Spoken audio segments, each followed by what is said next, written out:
Okay, since we're just starting, welcome everyone to. I know I said I wasn't gonna do another new project for a while, but well, no, I was gonna do something else. I was debating on what I was gonna do, but then I saw ReFantazio. I started liking it, so here we are.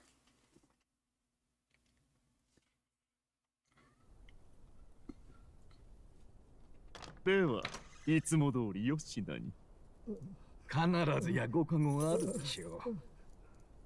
おいしつけえな。寄るんじゃねえよ。方が映れ。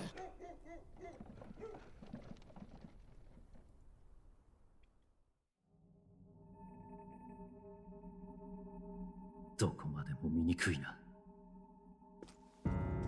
これが種族が一つかのごとき理想郷か。叶わぬと悟った時に滅ぶべきだったのだ。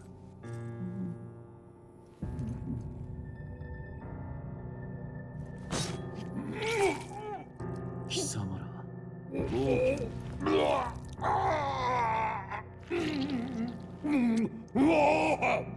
Oh, we're starting with death. Not even in the game yet.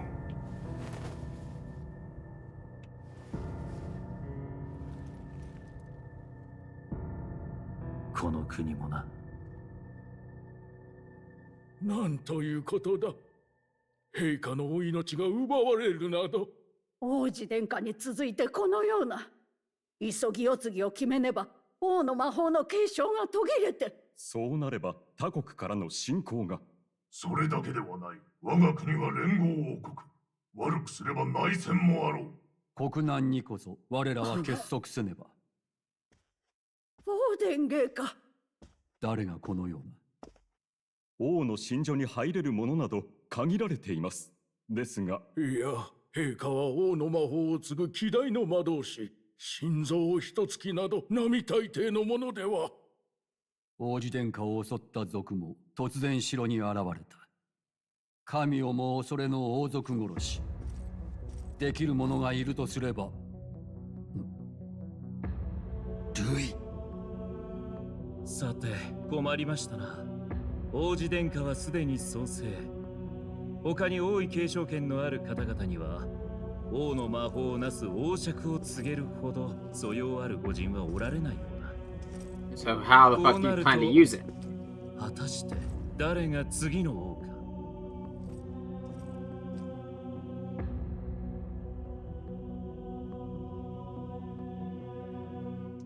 So yes, he killed the king, and yet he can't use the royal scepter. At least not in any way that I know of yet. Like I said, I haven't beaten this game yet.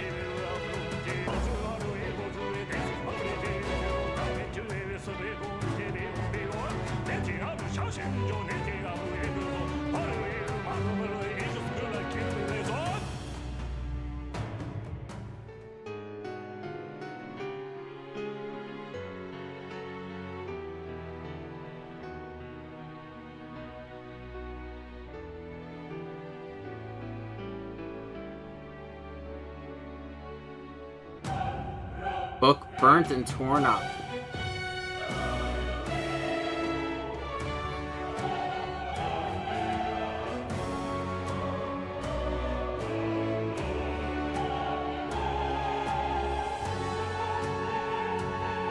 That's a lot of censorship.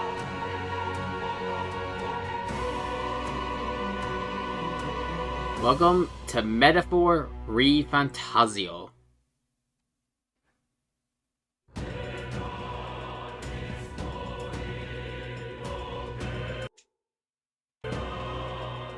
So, as I've mentioned, I have been playing this game on my own. I'm not too far. As you can see, I'm only in, I have two files. Ignore this one. This is a practice file that really did not go the way I wanted it to. This is my actual practice file that I've been playing more. And I consider my actual file. We're actually going to overwrite the other one as we, start our journey.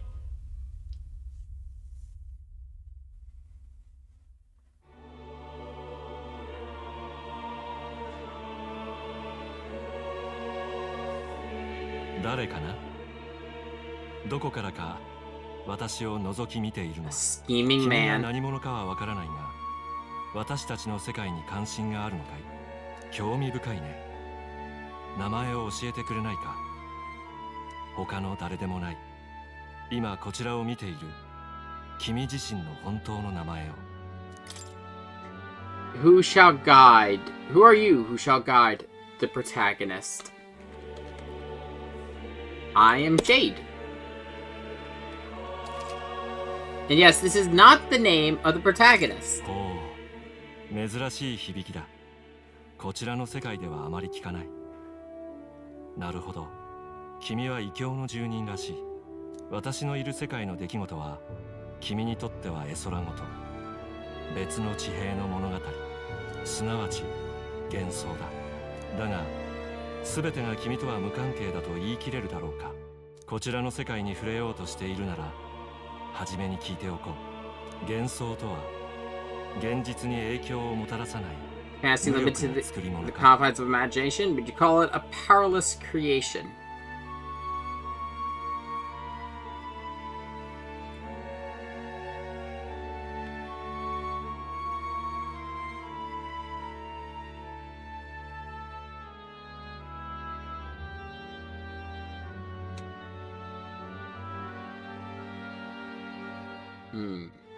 Can't remember which one I chose on my own.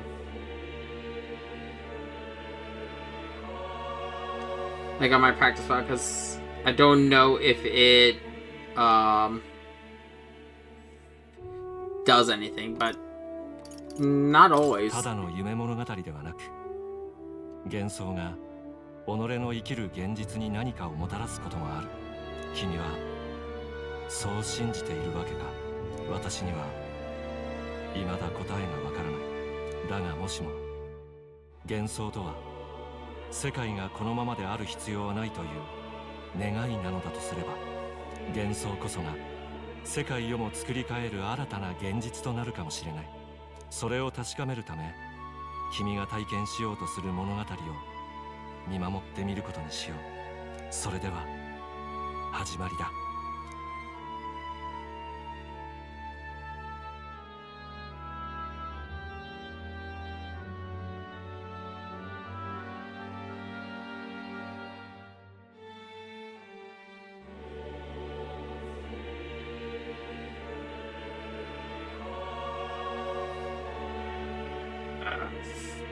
We're gonna go on normal difficulty, though. I will adjust it to increase or decrease depending on the points of the game. If I remember correctly, I don't think difficulty affects things like experience gain. うまく入り込めたね。ここを抜ければもうすぐ王都よ。本当なのか？王様が死んだって。軍は組 Chopper in 織 the の bag. 支度に兵を取られて治安は最悪。ただでさえ妙な怪物が出るとかで兵隊が足りんのに。怪物か。確かに近頃噂を聞くな。おまけに王には世継ぎがいない。後釜争いで揉め You る look だろう。 unique. 思いやられるぜ。何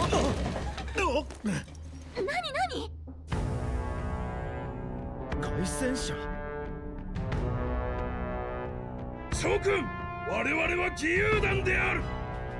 Militia? 聖教ももはや救いにならぬ。軍神ルイ様の世が来るぞ。資金と忠誠を捧げよ。 So you're robbing us in the guise of being heroes. だが逆らえば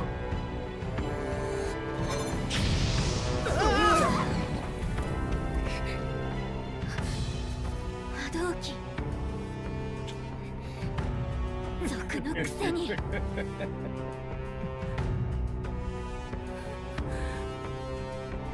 ら出せ。よし、さっさと早くしろ。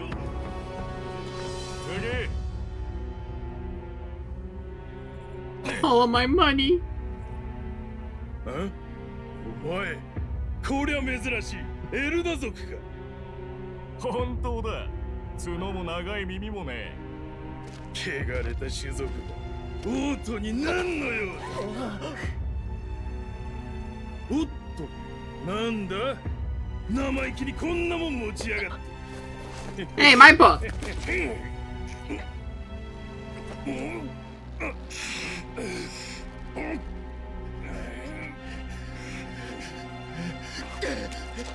待て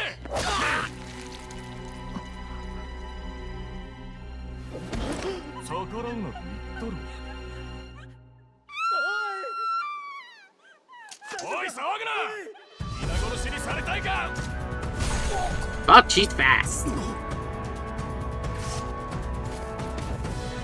抜いても死ぬ覚悟はあるということだな。邪魔だ Down the cliff we go.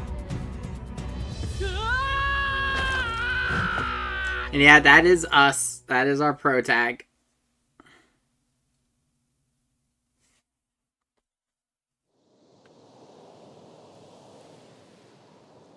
もう治安悪すぎでしょ。軍神ルイ様の世が訪れるとか言っちゃって。ちょっと大丈夫？まあ首がつながってるだけマシね。匿名 I don't think my limbs are attached. 幸運だったと思いましょう。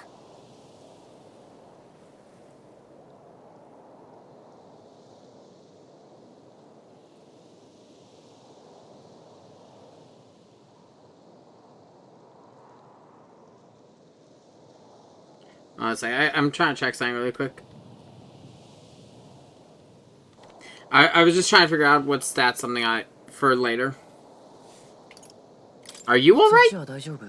私の心配できるなら大丈夫。 Also, yes, our protagonist speaks. 分かってると思うけど、私たちの正体が誰かにバレたら終わりだからね。命より重い任務よ。失敗したらもう行き場なんてないんだから。 Which is kind of refreshing in a Persona SMT style game. Which, yes, this game uses mechanics from both of those titles.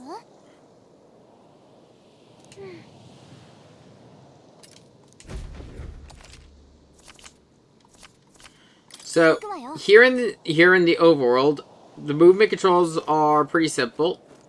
You can toggle on and off the ability to run. And you can press B to dodge. If you press... Well, I'm going to talk about the controllers. I know how this plays as an Xbox controller because I'm playing on my Steam Deck. You have the ability of phase sight, which lets you see where enemies are. And you can attack enemies in the overworld. The thing is, don't do this unless you have a plan. Because, here in this opening segment, just run. Run like hell. If you attack enemies in the overworld, if you are over their level, you actually just instantly kill them. You don't have to do any special battles. We'll get more into the combat system when we unlock it in full. 一応確認しとくけど、初任務の手順分かってるよね。 Refresh my memory. I don't remember. なんだっけ？命より重いって言ったよね。まずはオートに入って母兵者で新兵として採用されるよう動いて。これは王国の命運がかかった匿名。遂げるか死ぬかよ。でも死ぬのは嫌。絶対やり遂げましょう。日が暮れる前に抜けないと危険ね。めげずに急がなきゃ。不安は現実に恐るべき怪物を生み出す。これ私たち妖精に伝わる言葉よ。いつもの魔法をかけてあげる。気休めくらいにはなるでしょ。 A spell that comforts us. And it's the background music. I love it. I love it so much. この世に初めて生まれた魔法は音楽なのよ。どう？乗ってきたでしょ。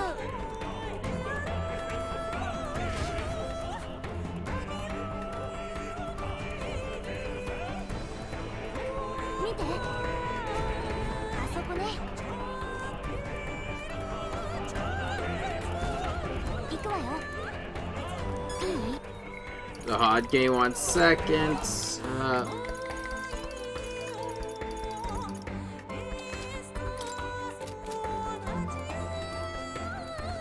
I don't believe there is anything out here outside of this. like I said, avoid everything because pretty much everything out here can kill you. You do not have the stats or the skills to fight anything out here.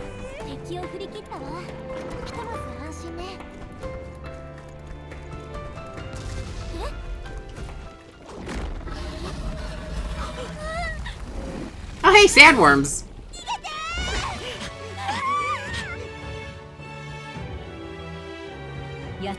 Lord! 魔法の恵みに抱かれる大地ユークロニア連合王国歴785年ユークロニアは突然の王の死に揺れていた。不安から種族同士はいがみ合い格差に引き裂かれ、かつて歌われた英雄譚を覚えている者もない。The land is torn apart.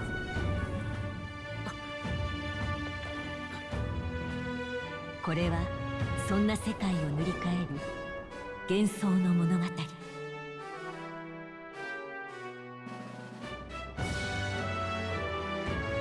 O great seeker, bearer of fantasy empowered. Hear my wish and come forth from thy epoch of glory to grant me thy strength. That's what it said. I didn't catch the last part. I wasn't reading fast enough. Yeah. I'm a slow reader. The big city.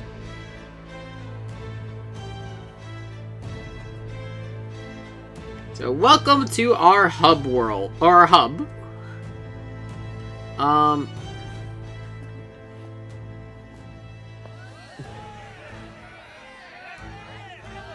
早くしろよ。つるせつるせ。違う、俺は何もやってない。嘘つけ、二本足の犬め。楽しきで何でもやる奴らがよ。かの者を魔導機の正しからざる使用の咎で死刑とする。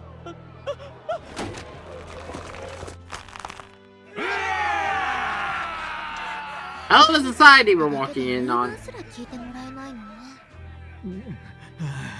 ひどいだろ。あんた何か恵んでくれよ。My man. 俺にもちょっと恵んでくれよ。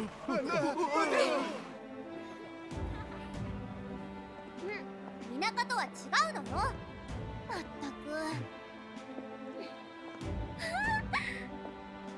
Oh, you look at fancy jewelry. 遊びに来たんじゃないからキョロキョロしないで。 I like her, by the way. I really like Glacia. 馬車でも分かったでしょ。あなたと同じ種族なんて一人もいないんだから。 Yeah, so that is quite interesting. Everyone here is a fantasy race, so everyone's got elf features like elf ears.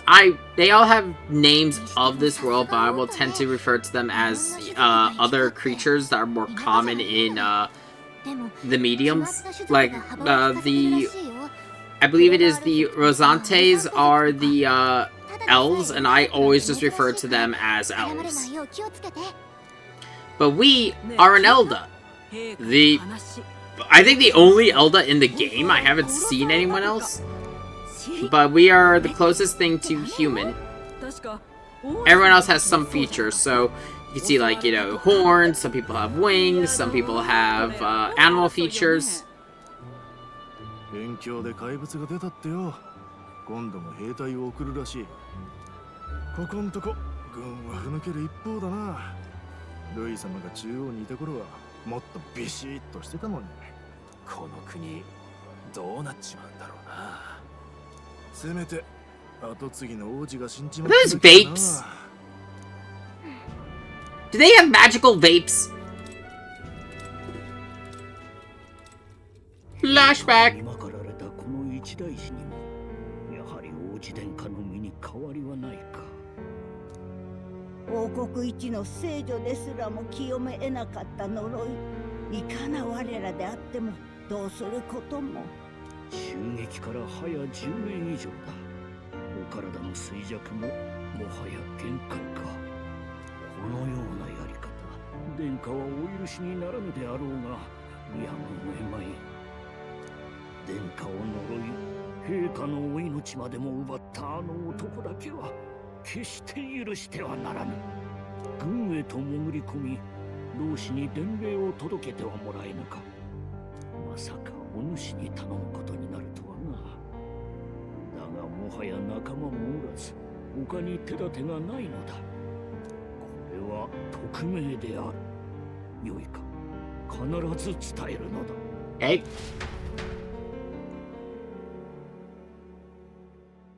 I have an idea of what my build is gonna be, but it's gonna be something I'm gonna have to work on over the course of the game. 王子様、あんたとは特別仲が良かったしね。さ、オートには入れたけど、こっからが本番よ。伝令のために同志が潜ってる国軍に入隊しないと。正統後継者の王子殿下がまだ生きてること、それに私たちの正体バレたら終わりよ。骨は拾えないから覚悟して。まずは後継者の建物を探しましょう。そこで新兵を募集してるはずよ。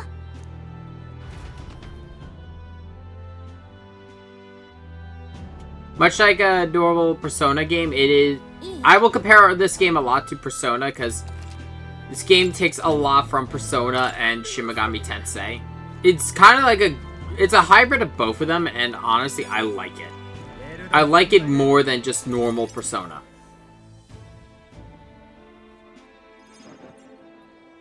警備隊仕様の最新型か。これさえありゃちょっとは上位の魔法が使えそうなんだがな。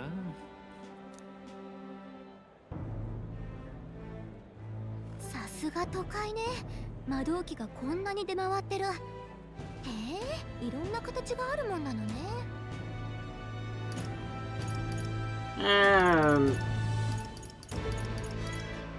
What's a magic igniter? 目の前に並んでるでしょ。人が魔法を使うのに必要な道具よ。まあ田舎じゃあんまり見ないけどさ。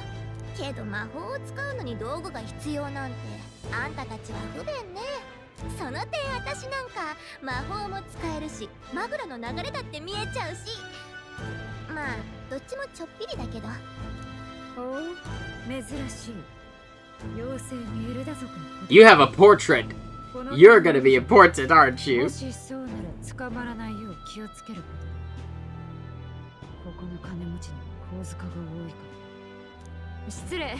Wait, are you in Alda or no? No, you have tail, I think. So これなどいかが。 I'm not sure actually. 王爵を模した特別な記念品だ。 No thanks, I'm good. おや残念。っていうか、あんた王爵の実物を見たことあるの？知らないんだっけ？ああ、なんて説明した？ How do we not know shit? 王爵は代々の王が You really are a country pumpkin. 一本の尺状だ。天変地異も起こせるようなとんでもない魔法が使えるらしい。要は世界最高の性能を持つ魔導機だな。王はそれを抑止力に国を守ってきたわけだ。けど後継ぎがいないまま王様が死んだ。そういうことだ。次期王の魔法の加護を途切れる。何しに来たのかは知らない。 True, if no one else can use it but the king, the scepter is pretty much worthless. Yeah, tension's thick in the air.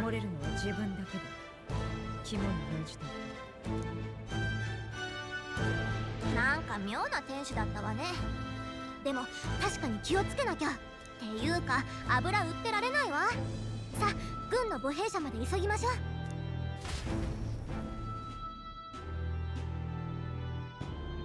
Now, welcome to one of the most important conversations in the game. Actually, it's about to come up. When we go to the next area, it's going to be the most important conversation in the game.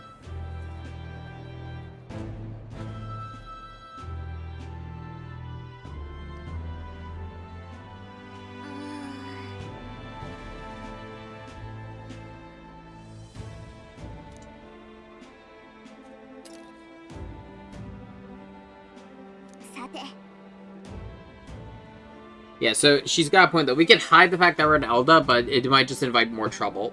Better to be out and just deal with it.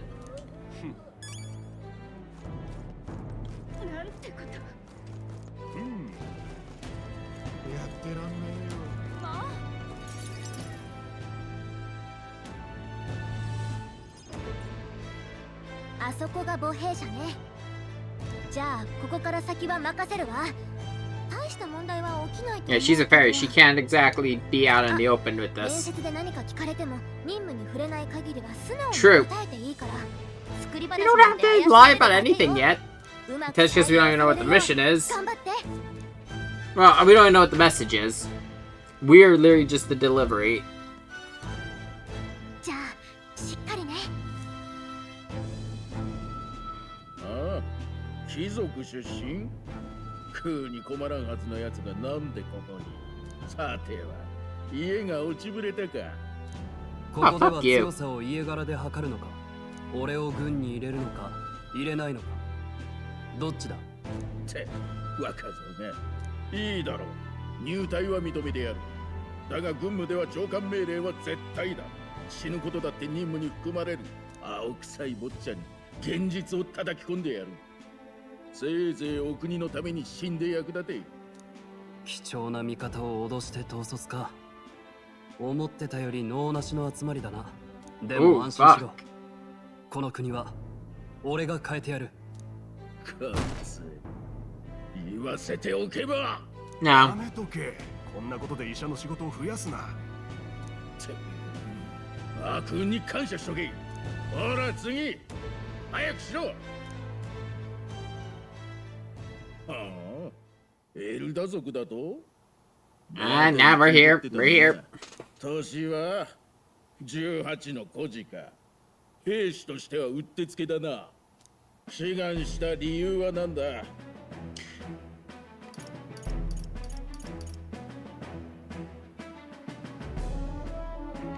I don't know if these actually have an effect on anything.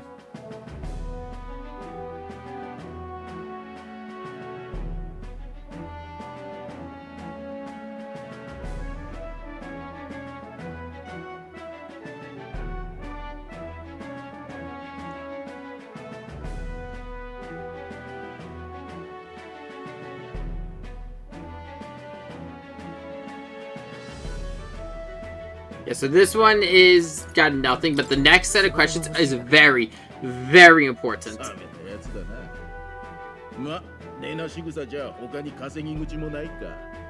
で、軍でどういう活躍ができる？得意なことはあるのか？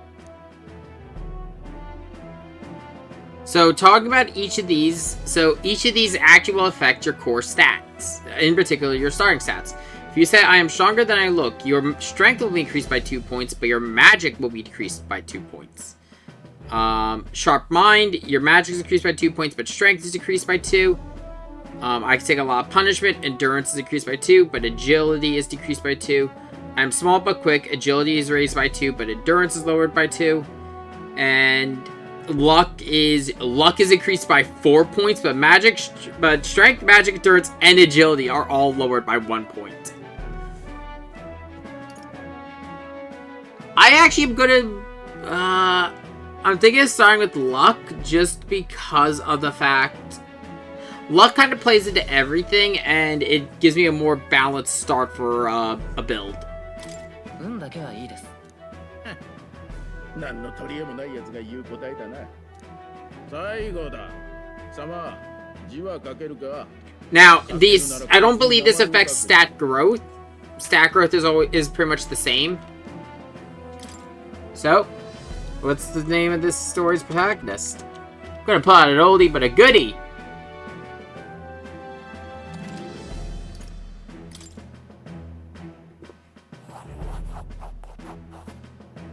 Hmm. 思ったより使えそうか。いいだろう。貴様の入隊を認める。やった。知っての通り、怪物騒ぎやらで人手が足らん。生半可な覚悟じゃ最初の認知で死ぬことになるぞ。では、受付の中で装備一式と新兵用の魔導機を貸し与える。受け取っておけ。珍しがって壊すなよ。The usual stuff there. 次。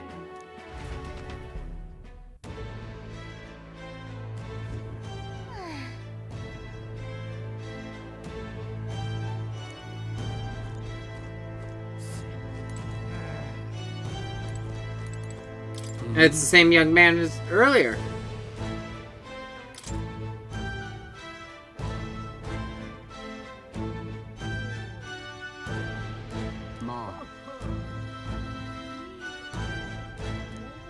mean, hey, you got your goal.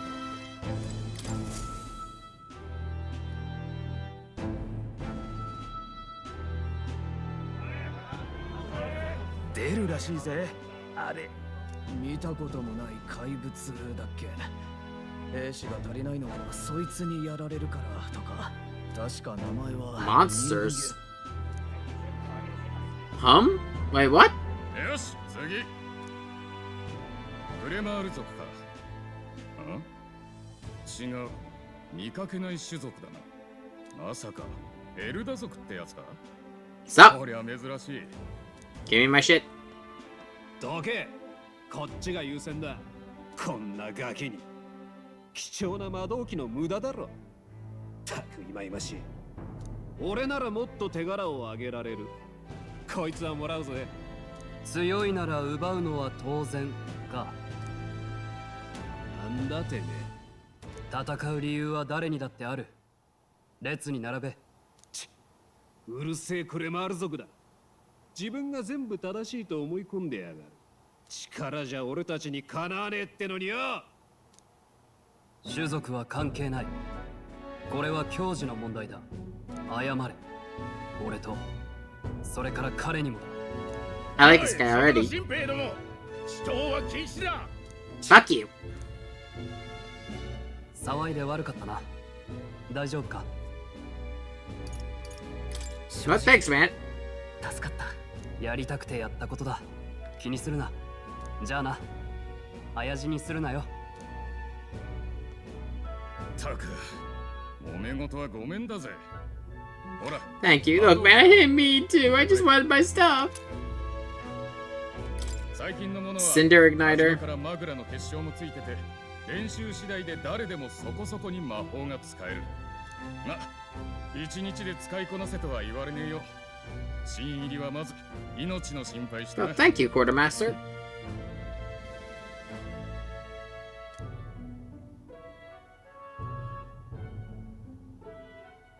それとだ。こいつも渡しておく。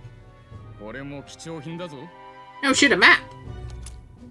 すっごい。これ地図よ。Are they rare here? 外は危険なのによく調べてある。確かに軍にしかない貴重品ね。聞け、新兵ども。今日から貴様らひよっこどもを預かる兵士長のクリンゲルである。Oh, great. 手の通り、陛下が崩御され、多くの兵が国葬を警備する。だが、貴様ら新兵風情には荷が重いというものだ。よって貴様らにはまず訓練を兼ねて北の国境近くの砦の警備に向かってもらう。あそこは歴戦の兵士も多い。可愛がってもらえ。よし。 Boot camp, let's go. 同志はその北部国境の砦 Oh, に潜入中よ。今夜はせいぜい最後の安眠を味わっておけ。では解散。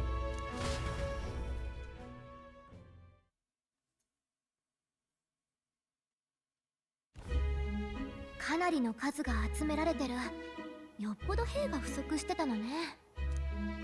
そういえば潜入してる同士とは初対面だろうけど、あんたの剣を見せれば大丈夫よ。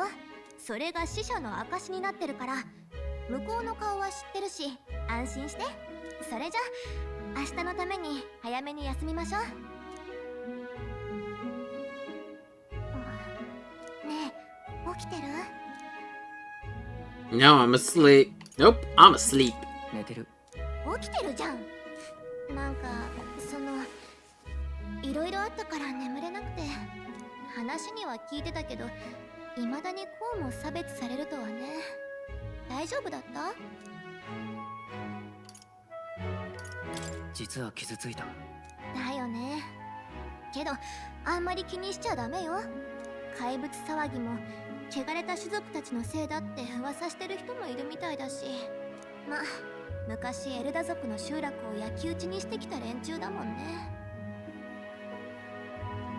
昔の話だ。それはそうかも Our しれない village burnt down. けど王子だけは誰でも分け隔てなく優しくしてくれた。その恩をしっかり返さなきゃ。そうだ、あんたがいつも読んでる本、王子にもらったものでしょ。見せてくれない？別にいいけど。気になってはいたんだよね。ありがとう。 The book is going to be a reoccurring element throughout the game, as these I've seen so far. 幻想小説ってやつだっけ？実際には存在しない。That skyline looks familiar. 珍しい本よね。王子が好きそうな話だ。Those look like cars. 何若い旅人がその世界を見て驚いたって書かれてるわ。その世界には種族は一つだけ。誰もが互いを認め合い、生まれでの差別に存在しなかった。一つだけ？私みたいな妖精もいないの？まあ、種族同士の揉め事は起きなそうだけど、彼らに魔法は必要ない。学びと手技だけで巨大都市を築く。天をつくガラスの塔、闇のない安全な夜、行き交う車、そして満たされた彼らの法には、民の命は平等だと書かれている。なるほどね。魔法がなくて、種族の争いもなくて、命も平等。I imagine even a world like that has its own set of problems. ちょっと羨ましいかも。って、あんた、もう寝てるの？私一人じゃめくるの大変なのに。それじゃ、今日はここまでね。おやすみなさい。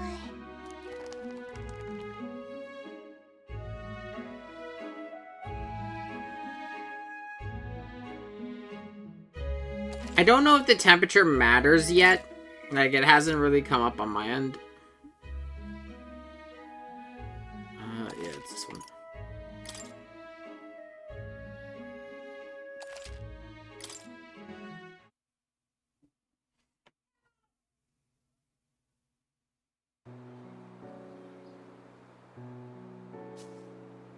Hmm? 休んでなくていいの？大丈夫。今日は君と話しておきたいと思ってね。僕の夢はいつか王国がこの本に描かれた国みたいになることだ。理想世界を描いた小説だったね。どの種族が偉いとか、汚れているとか、生まれで人生が全部決まってしまう。そんな世の中は終わりにしたい。この里のエルダ族だってそうさ。君らは何もしてないし、僕をかくまってくれた。なのに火まで放たれて、もう誰もあんな目に遭ってほしくない。誰かが変えないと。大丈夫か？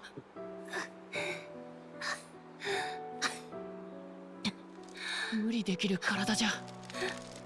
現実が残酷なのは分かってる。でも最後まで諦めたくないんだ。僕は王子。王様になる者は英雄でなきゃいけない。英雄？辛い時こそ先頭に立って困難を打ち倒す人のことさ。父上から教わったんだ。この国にはかつてそんな英雄がたくさんいたって。だから諦めない。どんな生まれの人でも自分の未来は信じていられる。そんな理想の国をね。笑われるかもしれないけど、きっとできるさ。いつもそうだった。苦しい時に君がいたから、どんなことも乗り越えられた。叶えよう。君ならなれるよ、英雄に。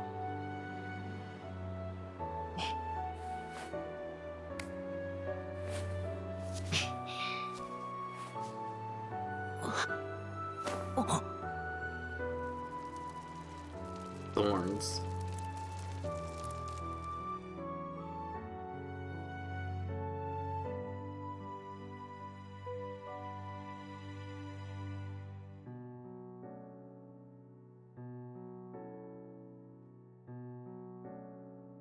Huh? 僕だって諦めないよ。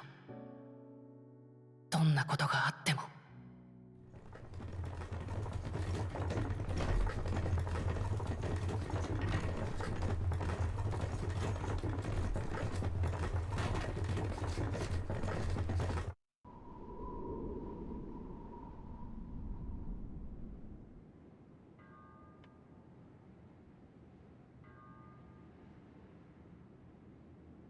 This first game is pretty much going to be almost entirely cutscenes.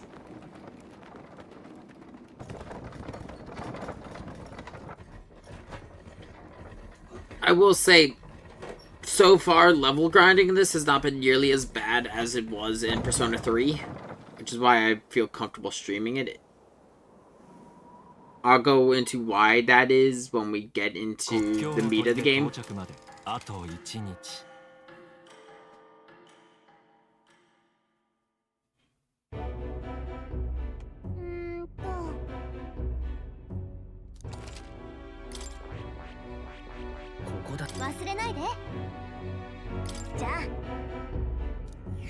Yeah, there's nothing else to really do right now except travel to the northern border.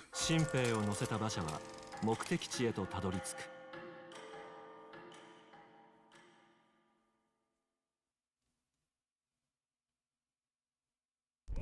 北部国境の砦。併合戦争の時代、隣国との国境の山あいに建てられた砦である。だが近年、怪物の増加によって王都の守りの重要度は増しており、送り込まれる兵士の数は再び増えつつある。新米の兵士たちは砦へと続く急勾配の坂の手前で馬車から降ろされることになる。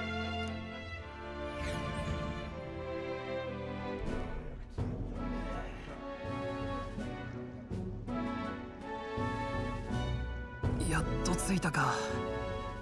全身が石みたいだ。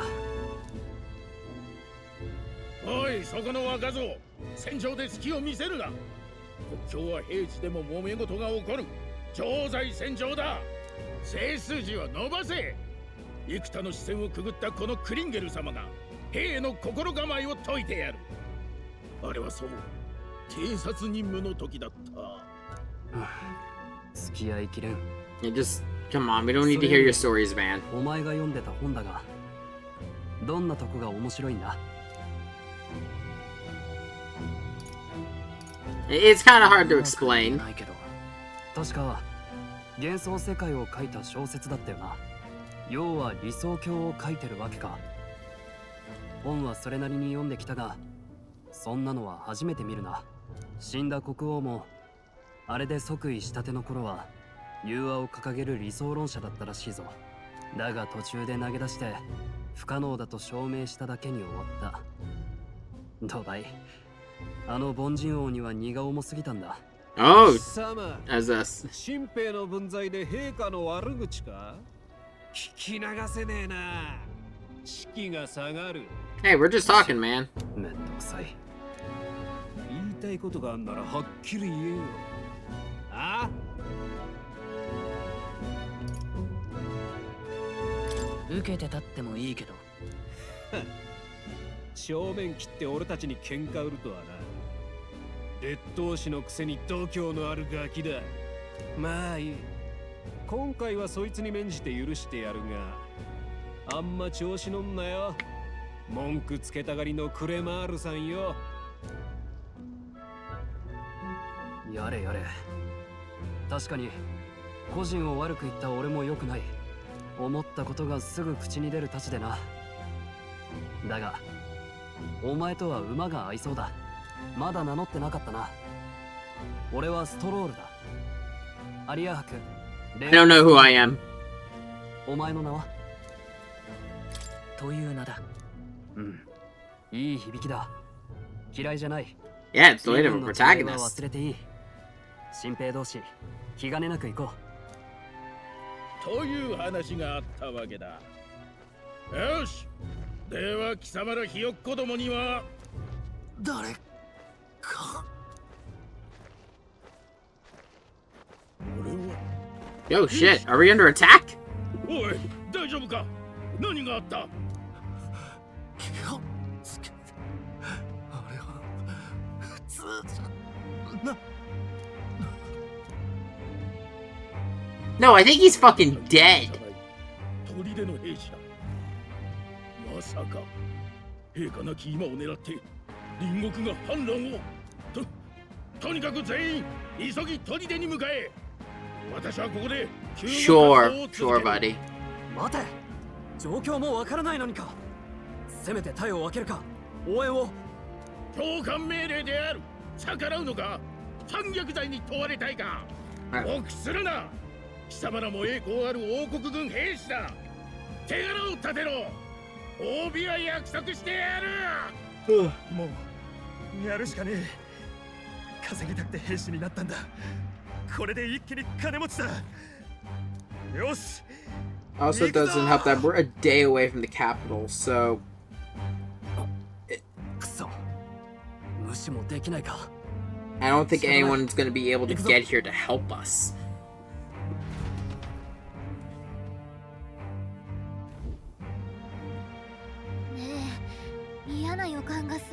You too? なんていうか、匂いがするの。どんどん強くなってる。おい、どうかしたのか？お前、それまさか妖精か？ Kinda? She just came with me. 自分の連れなんだ。まあそういうこと。あと呼ぶなら名前で呼んで。ガリカって立派な名前があるんだから。ガリカ。連れなのか？つまりずっと隠れていたわけか。無駄に騒がれたくなかっただけよ。それより嫌な気配がする。下手に進まない方が。ああ、無能な上官に付き合って無駄死にする気はない。先に行った連中を追わず離れてついていこう。お前、魔導機はちゃんと使えるんだろうな。 Learn on the job. さあどうだろう。使ったことないだろうし。平民だもの、珍しくないでしょ。わかった。とにかく安心しろ。死なせやしない。付き合うぜ。 Now he's become our ally. Word of warning. Oh. Hey, how's it going? Yeah, so word of warning for the first dungeon or two, you won't actually have control of your party. You'll have control of your protagonist, but not anyone else who joins you.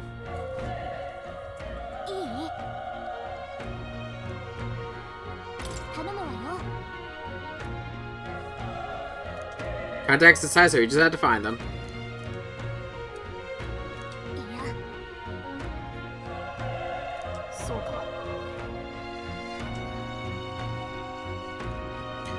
Welcome to the North Border Fort, the first dungeon in the game.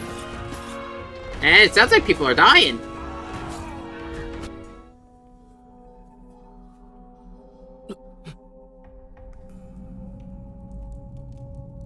So much death, and we're only in the first the first hour of the game, and fucking hell!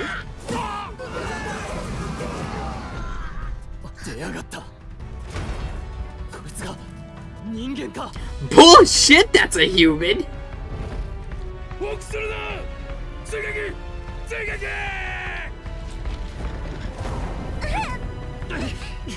Like, I have more an easier time believing we're a human than that thing. Yeah, so the monsters in this game are called humans.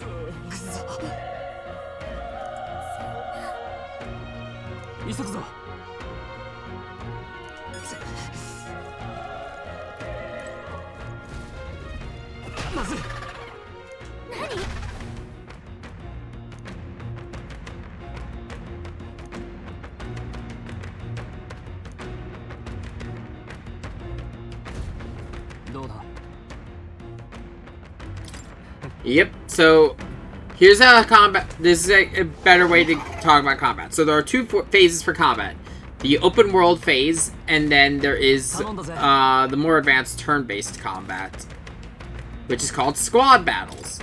So a way you can get an advantage in that is first attack the enemy. When you see the prompt, press the attack button. You get a nice opening attack, and then we go into turn-based combat. Talking about the combat system of this game, it is press turn! Not the first time we've dealt with the press turn system here on this channel, and it probably won't be the last. Reminder for those who don't, or reminder for those who've never seen the press turn system, and, oh no, reminder for those who've seen it, and introduction for those who've never. Sorry, I'm all over the place. Press turn is the traditional system of SMT. How many actions you are allowed to take is determined by that jewel those jewels up top. If you land a crit, you only use half. If you land a weakness, you only use half. So you can essentially double your turns if you hit an enemy enough times with the right attack.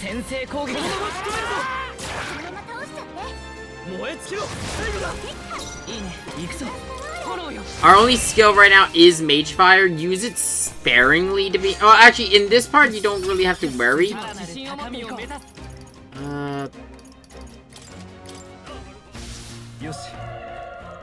Because the thing is about the part right now is we're still early in the game, so we're allowed to kind of mess around with the abilities we have.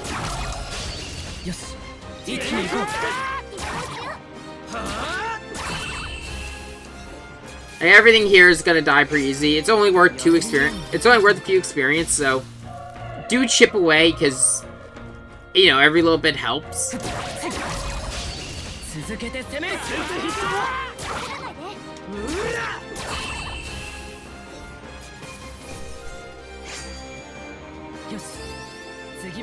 The only other thing to note is the unscathed bonus. So if you can get through a fight without getting hit, you can get bonus experience and money.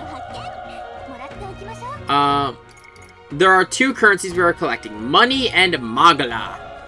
Or Majala. I don't know what it's supposed to be.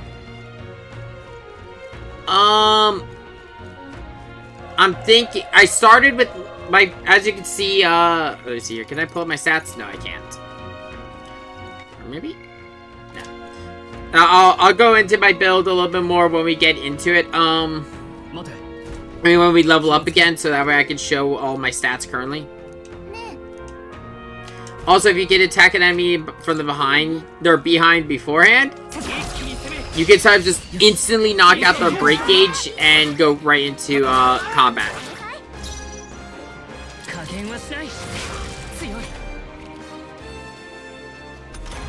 Magic is really powerful as it is in these kinds of games. The only thing is, this game has the same problem as Persona when it comes to MP. And that is, MP recovery items are worth their weight in fucking gold.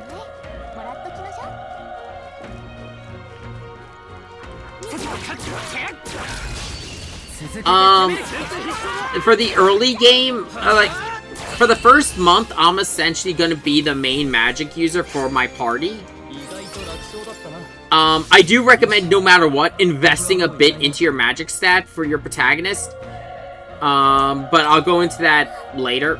But primarily, I'm thinking of going into, physical.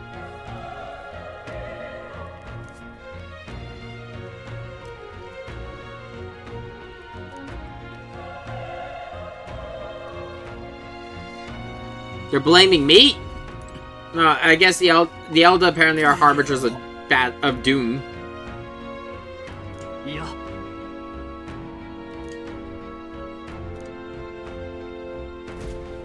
They're telling us to stay away from it.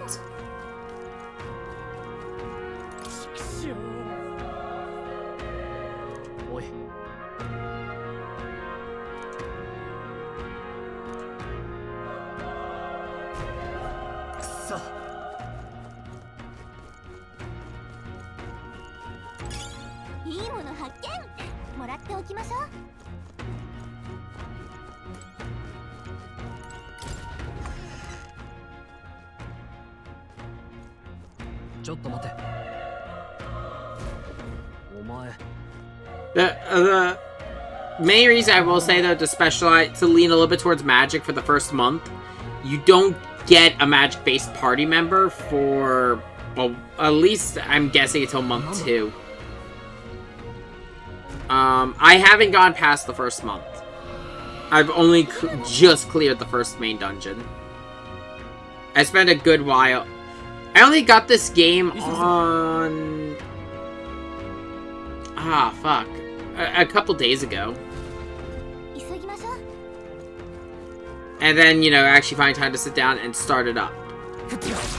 There are a lot of things I like about this game over Persona, though. I like the open world aspect of the combat because it does... Here we go. See, as you can see, I have like I have an even stat distribution for the start here. You do not start with a lot of stats. Essentially, the way the game starts is, every stat is at 5, and depending on what a question you answer at the beginning, it changes, how your stats are. I also like the fact that they tell you what each stat affects. Luck, though, has a lot more that it doesn't talk about, because luck also affects critical hits.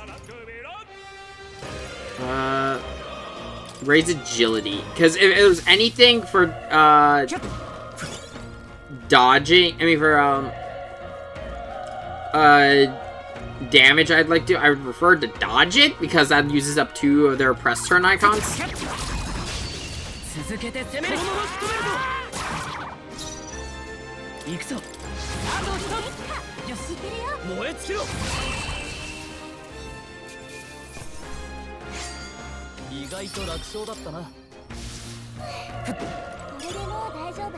Gotta kill everything I can find right now because I need the experience.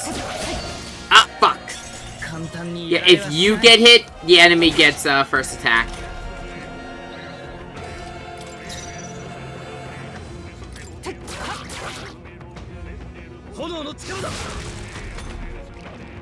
To be honest, sometimes... Actually, you know what? Yeah, I'm gonna do this. Yeah. If it hits you first, just run.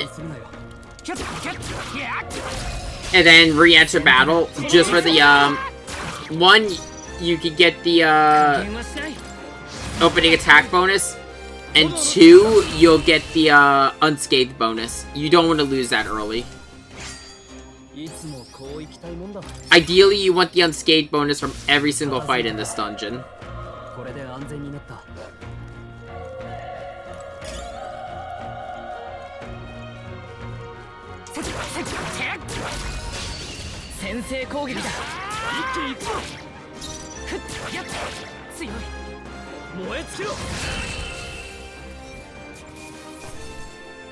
Do not, and I will stress this, do not recover your MP in this dungeon.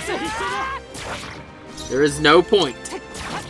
You can kill everything with your sword.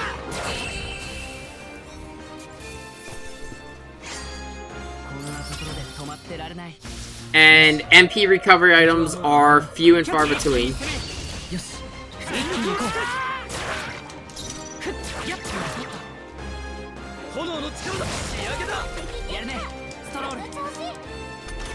And because the stun is just really good because of the fact you can sometimes get like 2 extra turns before the enemies start attacking. Though if you attack the same enemy multiple times, it can knock them out of stun.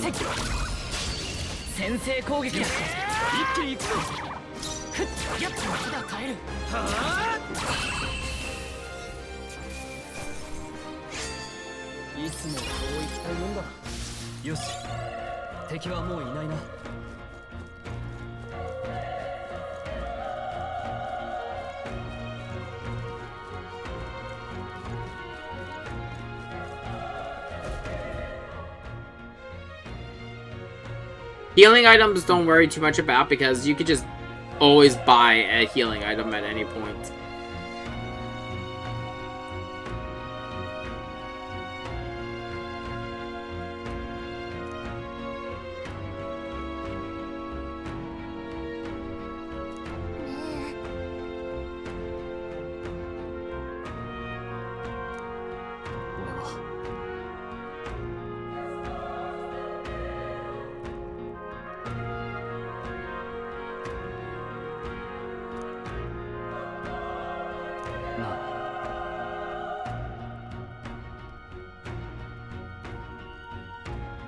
I won't let you die.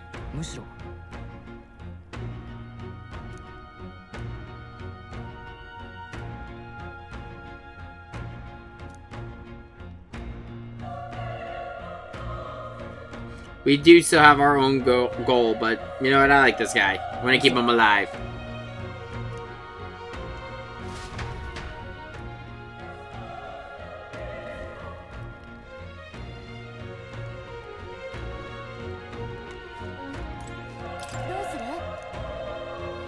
Let's go.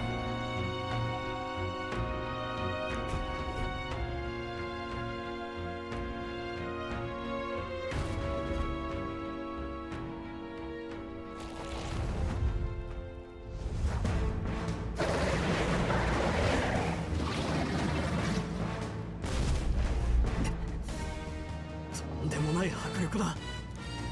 人間なんなのよこいつ。これ以上好きにはさせない。なんとか食い止めるぞ。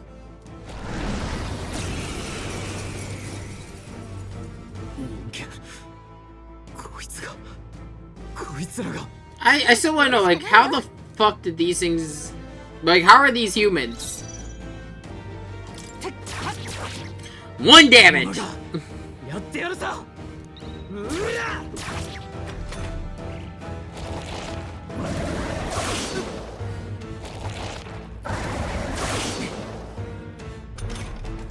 何これ、砲撃が全然効いてない。あっけなく死んでたまるか。Man, I think we're gonna go down. I don't think we can hurt it.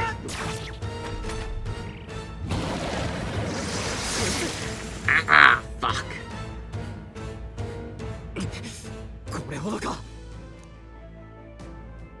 We're at our limits. Nothing we can do.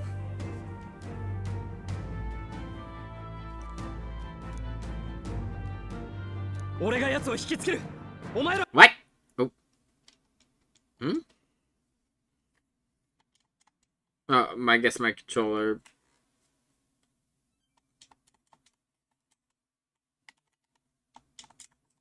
Ah, come on!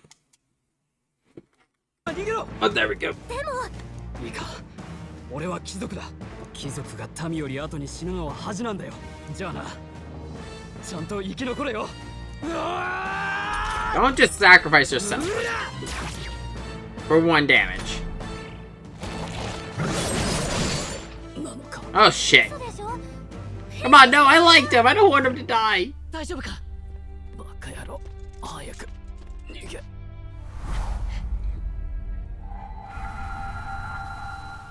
汝定めを課せられしこの憂いを抱える旅人よ。あなたはやがて王となる定めの子。今は分からず、いずれ全てが回り出す。道は2つに1つ。その試練へと赴くか、ここで倒れ伏すか。さあ、選ぶのです。選ぶ。いいでしょう。恐れと向き合う魂には英雄が目覚める。己自身に命じなさい。内なる英雄の姿に変われと。己の心に。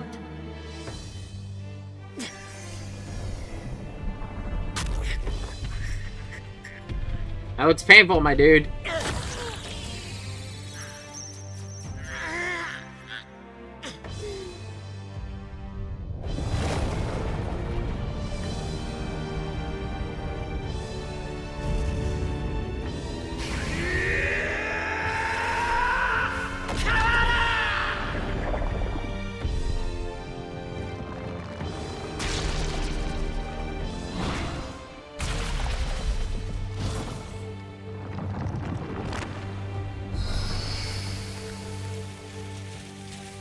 There we go!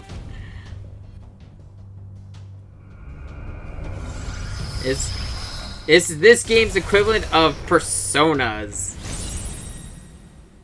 Welcome, the Archetype. 今の一体何が。とにかくあいつを何とかしないと。 So, with the archetype here, this is Seeker. Seeker gives us 2 abilities off the bat. D, which is a weak HP recovery for 1 ally. So, starting with an HP recovery. Great, love it. And Psych, or Cyclone. Deals weak magic wind damage to 1 enemy. And doing a lot more damage.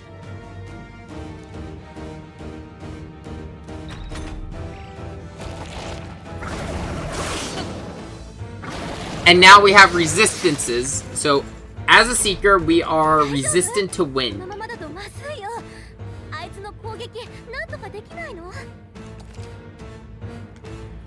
And yeah, this is talking about the weak point system. So, I already explained this. 2 parts of this enemy are weak to wind. And with 2 casts of sight, you notice that it immediately breaks. And now it deals a lot less damage with that spin attack.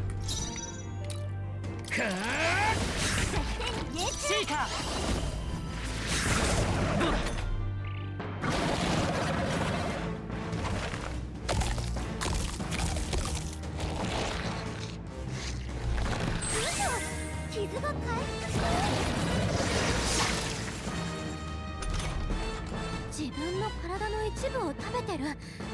これじゃあ攻撃しても回復されちゃう。まさか体の一部を自分で食べるなんて。あのリンゴ叩き。 I'm actually gonna focus on the enemy. I don't believe there is any downside for what's about to happen. I'm not sure. この力で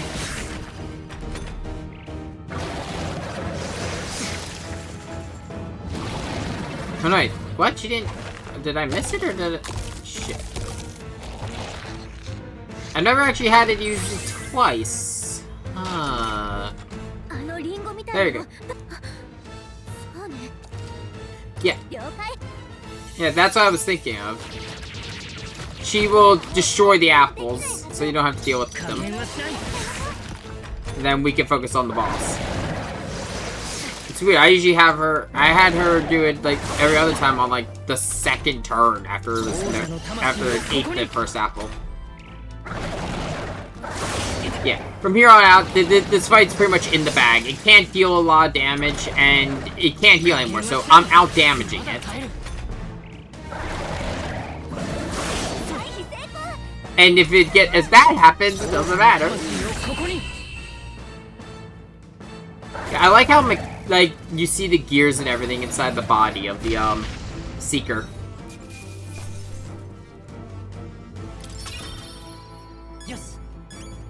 So now that we've got the archetype system unlocked, let's talk completely about our levels. So we have our character level. That affects our core stats, so that's strength, magic, and the rest of it.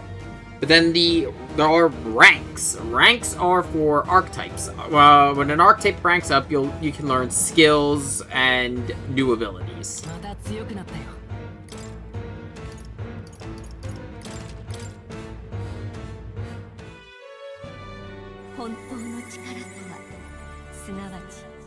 So yeah, this game, it takes a little bit from both Shin Megami Tensei and Persona with the progression system. You have the core stat system of Shin Megami Tensei, but then the archetypes are like the Personas.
This is true. I've heard comparisons to the Digital Devil Saga. I just can't speak for Digital Devil Saga because I haven't played it. But, you know, there is a lot of stuff. It's a streamlined system from what I can tell from Digital Devil. Like I said, I played the first month.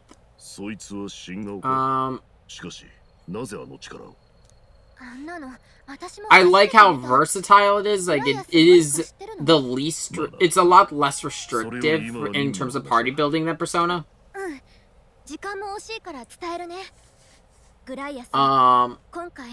And it's not nearly as much as of a time investment as a Persona system, or as the Devil system, because there's no full disclaimer, there's no fusion. There's just no fusion in this game. それだけじゃない。事態は一刻を争うの。王子の容体が芳しくなくて。里の秘宝で遠見の鏡というそうよ。見えているのは今この瞬間の王子の姿。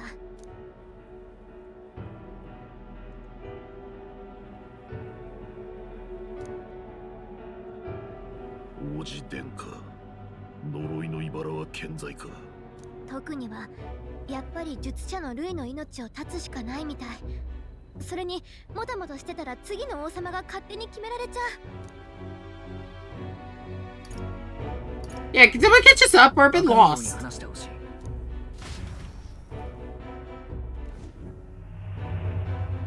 15年ほど前、子供同然の弱いで志願してきた一人の新兵が図抜けた軍祭で周りを驚かせ怪物と噂になった。ルイ・グイアベル、傭兵と魔法戦の天才だ。一時は最年少で将軍かとまで噂されたが、ある日奴は事件を起こした。王子の襲撃事件ね。王子殿下は敵の魔導士の魔法を受け、死の呪いに侵されてしまった。その魔導士こそ他ならぬルイだ。今や王子殿下だけでなく陛下をも手にかけた大罪人。万が一にも玉座につけば王国は滅びる。 It's interesting that he used a spell on the prince, but a knife on the king. 割と多かったんだけど、そこまで疑われたのになんでなの？ルイの手際は見事で、物証は何も出なかった。疑いは残ったが投獄はできず、結局地方へ領違いされるだけにとどまった。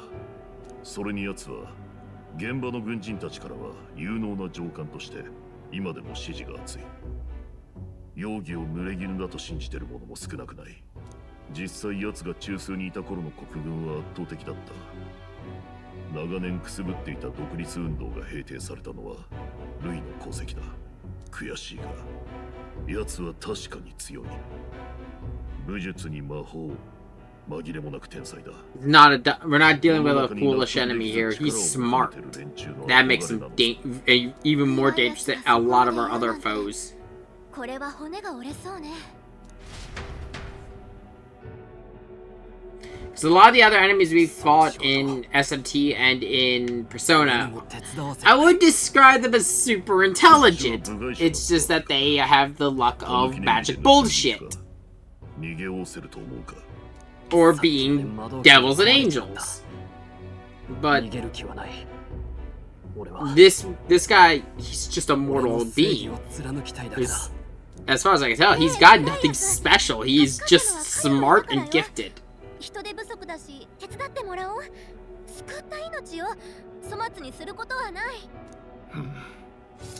お前、仲間でもない初対面だったこいつに命を捨てて加勢したっていうのか。戦いで貴族が平民より後に死ぬのは恥だ。俺は貴族として My goal today is to get back to the capital. 俺も焼きが回ったな。妙な動きを見せたら容赦なく殺す。それじゃというわけだ。またよろしくな。だが俺たちが助かったことは伏せる。身を隠すには死人のままの方が好都合だ。大義を遂げるまでその命預からせてもらう。やるしかない。Deadline unknown. Save the prince from death's curse. And look at that rank for our main quest. それまでに王都に戻れないと勝機はない。だが街道を通れば検問に遭うだろう。そこで別の道を使うぞ。この先の廃鉱山を迂回せずに中を突っ切る。今夜は傷を癒しておけ。明朝に出発しよう。頼むぞ。ここから本当の任務が始まるのね。それじゃ野営の準備でもしましょう。これで少しは落ち着けるな。お前ら二人は今日のが初仕事か。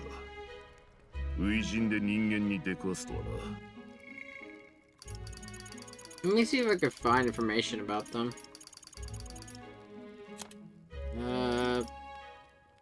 Real trial by fire, yeah. Let me see here.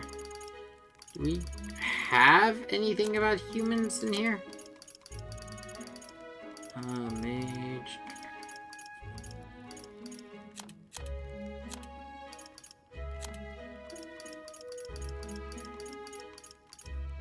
No, I don't see it. So, I still have... Yeah, like, what the fuck are the humans? Because...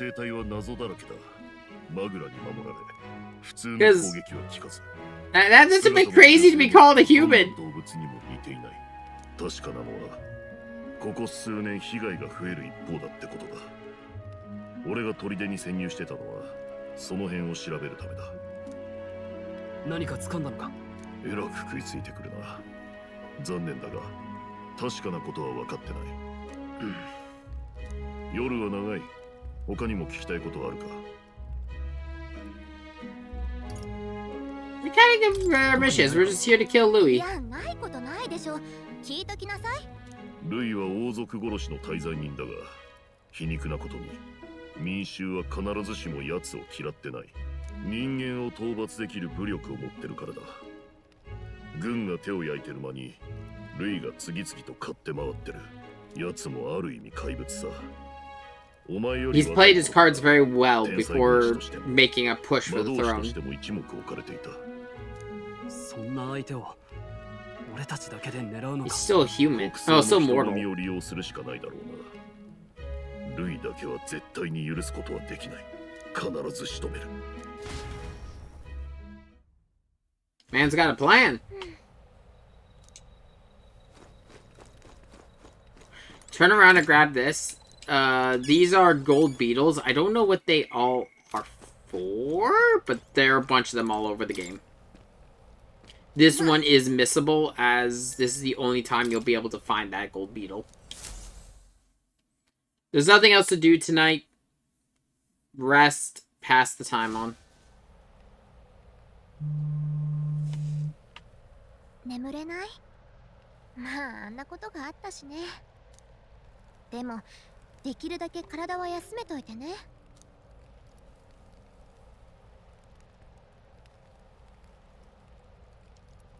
わかった。そうしとくよ。実はね、さっき人間に襲われた時、変な声が聞こえたんだ。あんたを導くことが私の役目。だって、なんだったんだろう。私さ、あんま導けてないよね。伝令任務だけって言っておいて、こんな危険な目に遭わせるつもりはなかったの。How the fuck were you supposed to know that shit was gonna show up? ガリカのせいじゃないから。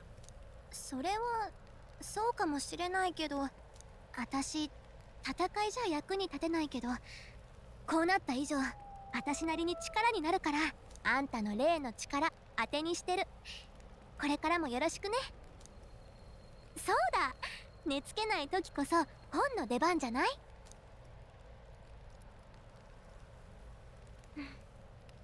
残念だけど、この世界は小説とは違う。戦いで魔法が飛び交う争いばかりの世界よ。だから今だけはその夢物語を楽しんで。おやすみ。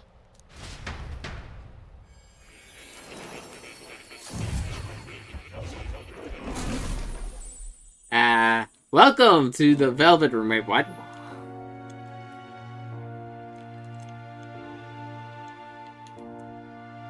Yeah.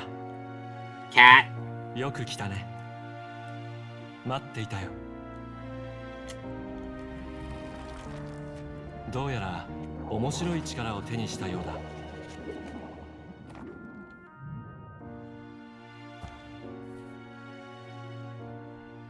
やはり君は興味深い。Welcome to this game's equivalent of Igor. 君がその小説に心を馳せることでつながるみたいだな。自己紹介させてもらうよ。 His name is Moore. 君が持つその本の作者さ。 He wrote the そしてこ book. こは僕の書斎だ。なかなかだろ。ある力を研究するためにわざわざしつらえた知の伝道さ、アカデメイアと僕は呼んでいる。Academia. だが僕は実はここから出られない。弾圧され閉じ込められたんだ。正教を報じる王によってね。僕は幽閉の際に何かされたようで、ここが王国のどこなのかをどうしても思い出せない。外に声も届かず途方に暮れていたが、君が現れた。なぜだか君とだけは魔法を介して意識がつながるようだ。どうだ、僕と手を組まないか。 What kind of alliance? What are the terms of the contract? 例えば、君に目覚めた謎の力、あれは何なのか。あれこそが本来の魔法。魔導器なんか必要ない。人はその身に宿したマグラだけで姿さえも変えられるのさ。中でもあれは伝説とされる魔法の秘宝。僕はアーキタイプと呼んでいる。アーキタイプ、英雄的な美徳の心。 Figure the 英 heroic 雄像を持つ virtue. 者だけに現 Yeah, れる so と we いう fit 変身の力だ。歴史に現 and we れた fill 英雄 core たちの aspects 中 or には an archetype. 半身のような姿で書き残された者が多くいる。それらが真実だったということさ。でも力を君ほど自在に扱ったという記述は見たことがない。君なら力を得ただけじゃなく極められるかもしれない。アーキタイプの究極、それはきっとこの世のあらゆる災い、どんなに恐ろしい邪竜をも打ち払う真の英雄の力だ。君がそうなってくれれば王国に理想を取り戻したいという僕の夢もきっと叶うだろう。君が力を使いこなせるようあらゆる知識と手助けを惜しまないつもりだ。どうだい、手を組んでもらえるか。 We really don't have much of a choice. We don't know how this power works, so we need someone to teach us. Voice from somewhere. 理想郷を追い求める研究者モア。彼こそ And within Moore dwells the virtue of Seeker. 彼との絆を育てることであなたが眠る新たな力が目覚めるでしょう。 So, bonds are the equivalent of social links. Through forging a bond with Moore, we get 2 abilities. The party can now study Seeker once unlocked in Academia, and Bright-Eyed Student allows the party to change between archetypes once unlocked in Academia. We'll talk more about that later. For right now, all we have is Seeker. So, as the archetype is the replacement for the Persona system, as you meet followers and forge bonds, you'll unlock new archetypes, and as you work on those bonds, you'll, unlike Persona, where increasing your social link will increase your ability with a certain arcana. Like, having a rank 5 in the Death Arcana would give you a lot of bonus experience when creating a Death Persona. That doesn't happen in Metaphor. In Metaphor, the archetypes are essentially their own characters. They're going to be leveling up alongside you through the rank system. But when you increase a bonds level, you will increase the versatility of an archetype. The other thing you can unlock is there are advanced archetypes. I've seen a couple. To unlock them, you need to put more time into various archetypes. Even for some, having certain ranks in like 2 different archetypes. There's also another system connected to the archetypes, but we can't get that until we get back to the capital. 戦う者としての直感だ。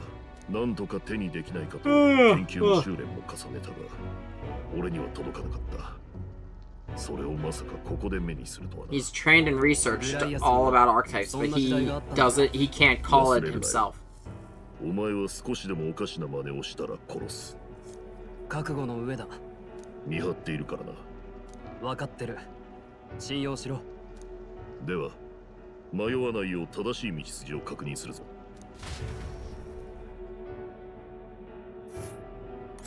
ここ。それなら。よし。ここだ。油断するな。よし。 We're gonna be cutting through the mines to get back to the モルド capital. 廃鉱山。オートの北西に位置するマグラ結晶の鉱山である。オートから近い利便さを買われ、盛んに発掘が行われていたが、近年政教府からの急の達しで閉山が言い渡された。一行は森を抜け、今や人気を失った鉱山への林道へ踏み入っていく。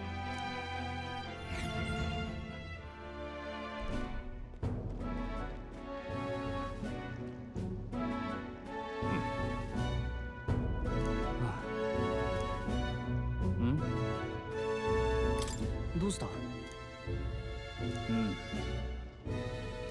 いや。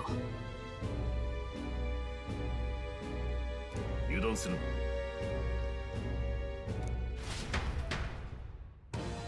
He really doesn't trust them. あれ見て。い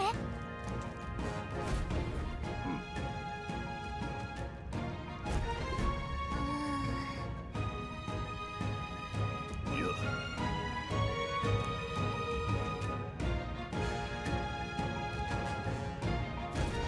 行くぞ。 進むわよ。 Yeah, whenever you're running, you'll notice that the archetype markings do appear on you.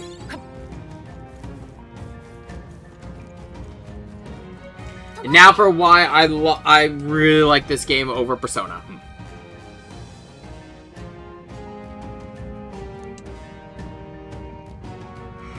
どうした？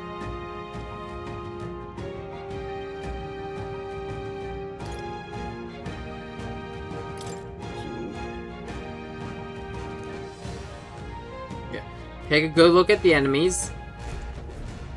We've seen this enemy before. The stronger approach with caution. If they're weak, cut them down. It's weaker. We saw this enemy in the fort, and we've gained a lot of levels and have gained an archetype since then. If the enemy is blue, so yeah, when you use the face sight, enemies will be blue, yellow, or red. When you've leveled to the point where you think you can overpower certain enemies, you can simply approach them if their color has changed. So yeah, if an enemy is yellow, you have to fight them in, yellow and red you have to fight in the strategy mode.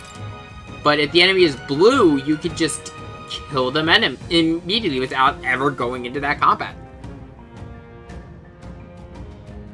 Yeah, if you do get if an enemy is stronger than you and attacks you, then you will be forced into squad mode. But if an enemy attacks you and they're weaker, then the protagonist will just take damage. So as you can see, these ones are blue, and for killing them outside, we still get drops. We get normal item drops. We get experience. We get money. We get magla.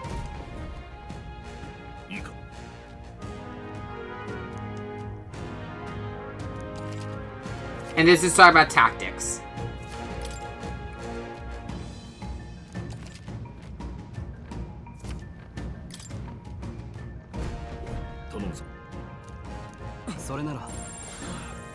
Yeah, there's just no experience. I mean, no replace their first-hand experience.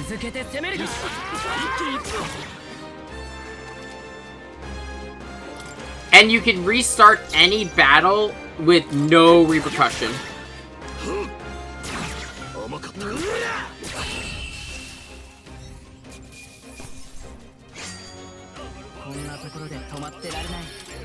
I'll take advantage of that every so often, just in case, just so we don't have to, like, you know, go through entire dungeons again. Well, not entire dungeons, but like a room. Because yes, this game does use the checkpoint system. if you die, you'll just return to the first part of a room.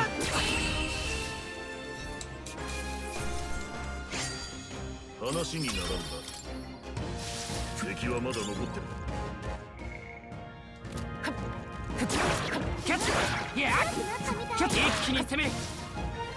If you see a character banner pop up in the left-hand side of the screen, it means that the character or archetype has leveled up. So yeah, this really does speed up level grinding.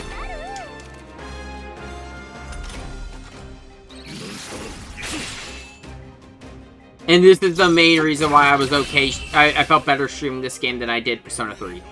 Because Persona 3 just started becoming like endless grinding, and the one thing I honestly criticize Persona about, and I think I will always criticize Persona about, is when it comes to Persona's SP management. That is a problem.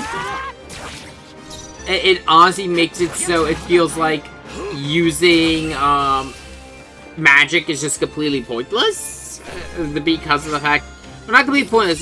It makes it such a finite resource that it just is not enjoyable to use, at least to me. Yeah, I mean, you seem pretty dodgy.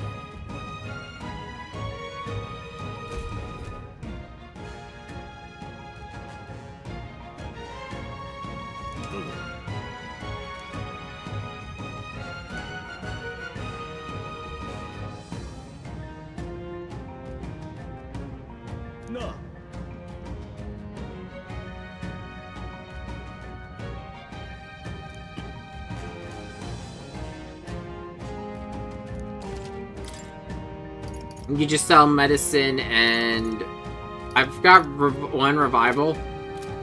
I'm gonna save for right now.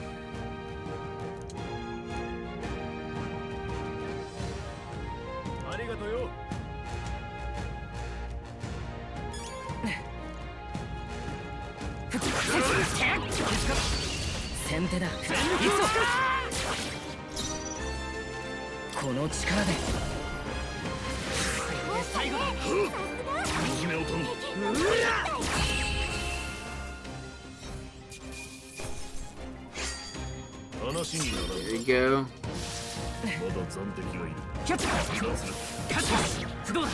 One other thing I've noted about archetypes is, I can't really go show it right now, but each of the archetypes have what's called a heroic ability.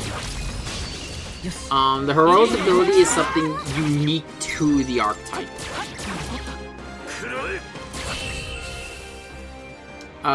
They all have various ways that they trigger. A couple of them only activate if you defeat an enemy in the overworld.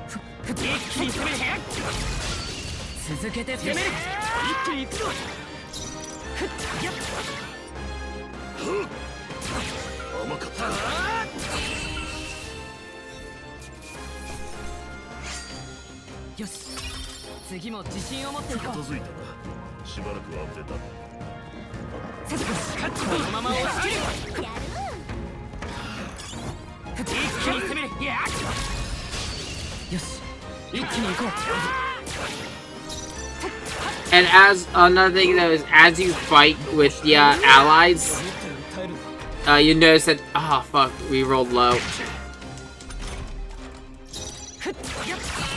Yeah, as you fight with the allies, they will fight with you in the overworld.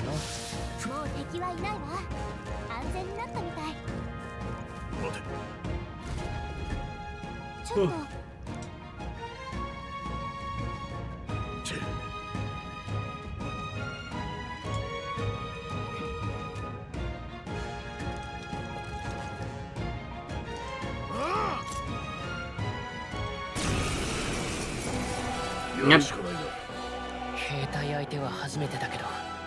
迷ってられない。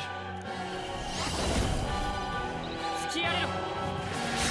Just immediately hit him with the wind. なんだ俺、見たことねえぞあんなの。魔導機じゃねえのか。はどこ見てる。行くぜ。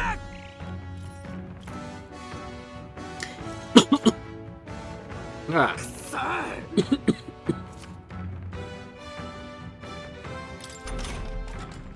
You know, I don't blame them for being a little upset.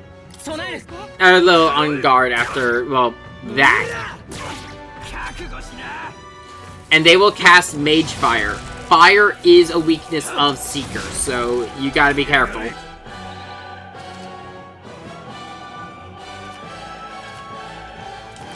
Yeah, so the other thing is this game has two rows. There's the front row, and then there's the back row. While you are in back row, you'll deal less melee damage, but you'll take less damage. There's only one defense stat, but there are two attack stats.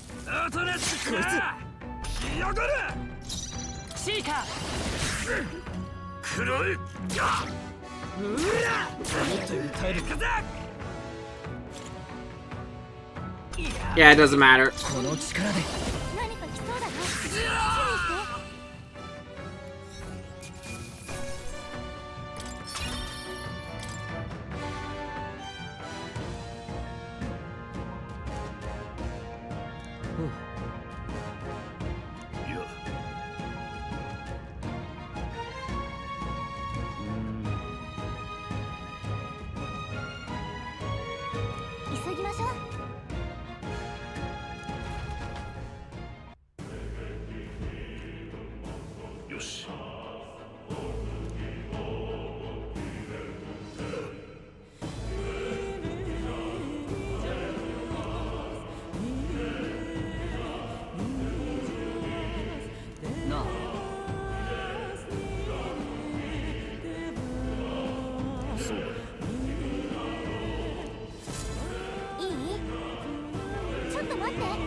Yeah, and I mean, one of us is still dressed like a soldier, so really wouldn't it be a good idea just to start fighting? Or even, especially because of the fact that they get heavily injured, people are going to ask questions.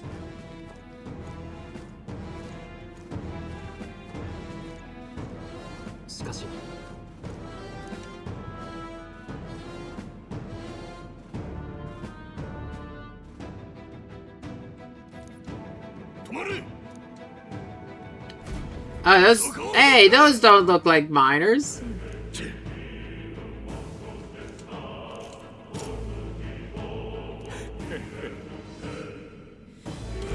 Spider way through.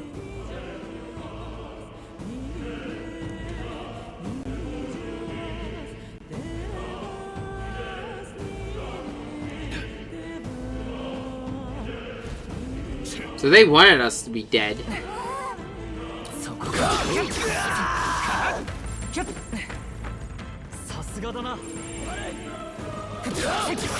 Yeah, you can see the soldiers here are not strong at all. Couple swings of your sword and they're gonna drop like flies.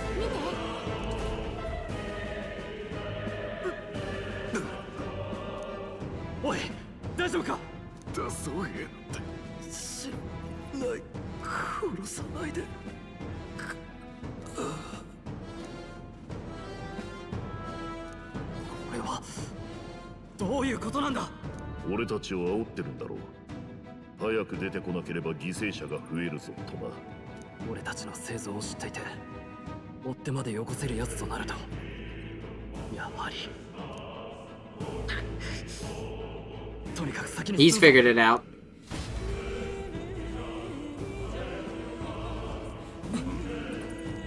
There's only person who could know we have survived and knew we were at the fort.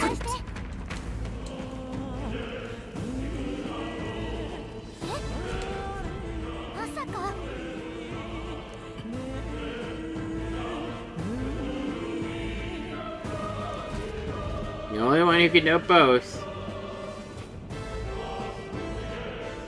was this asshole. やはりあんたか。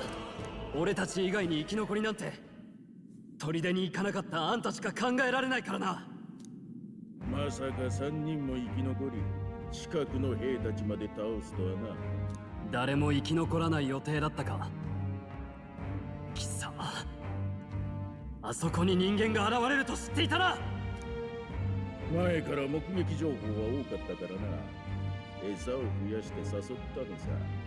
もっとも到着する前から暴れていたのは Showed up earlier than he expected. ミスミス死に行かせたのか。何のためだ。国軍では人間に勝てない。その無力な現実を民にはっきり分からせる必要があるのだ。軍の評判が下がることで得をする輩がいるわけだ。お上の兵隊は頼りにならない。お助けを救世主様ってな。救世主。こいつまさかルイの手下か。 I think so. 民は哀れなほどに愚かだ。このくらいやらねば王国の救い主が誰なのか理解できない。そんなことのために。今に始まったことではない。新兵どころか村一つを見捨てて人間に滅ぼさせたこともあるわ。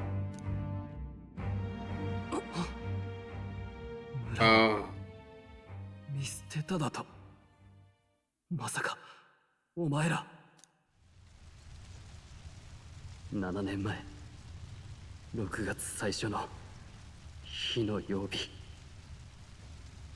北の丘陵でハリアという村が滅んだ。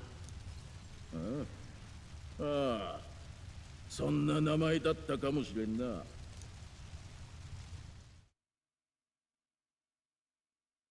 俺はな、クリンゲル。俺はその村の生き残りだ。動くな。助けて。貴様らは誘い込まれたのだ。検問のない道はここだけ。計算済みよ。どこまでも腐ってやがる。貴様のようなクズ、命に変えても許さん。汝遺恨に焼かれし人よ、憂いを抱える旅人よ、あなたもまた道を選ぶ時です。汝王道を照らす輝ける星よ、目覚めなさい。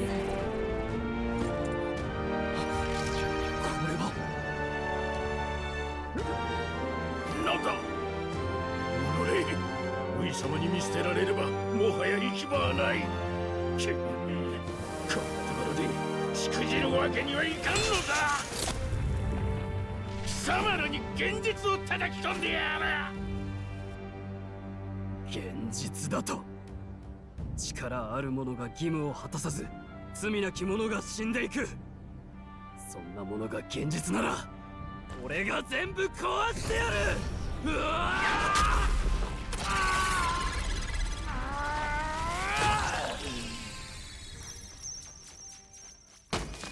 我が名はレオンストロール・ダ・ハリエイタス。民も領地も家族すらも今はない。残ったものはただ一つ、この身に流れる貴族の血。貴様ら悪を打ち滅ぼす尊き者の使命だけだ。I fucking love his awakening. It's so good. Welcome our second archetype. The archetype of the warrior.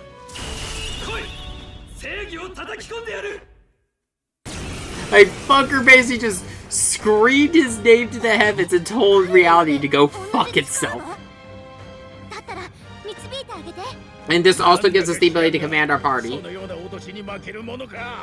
この魔導機の力で焼き払ってやる。お前たち、俺を守れ。いいな。部下を盾に保身に走るか。いよいよ本性を隠さなくなってきたな。ふさわしい目に合わせてやる。魔導機の力は強力だ。大将間違うな。危ないと思ったら防御を固めてやり過ごせ。 Yeah. The warrior is a physical archetype. So you're better off using the warrior to attack the boss. The only person he can't command is the old man. And the warrior is also resistant to fire. Yeah, they will boost his defense on the first turn.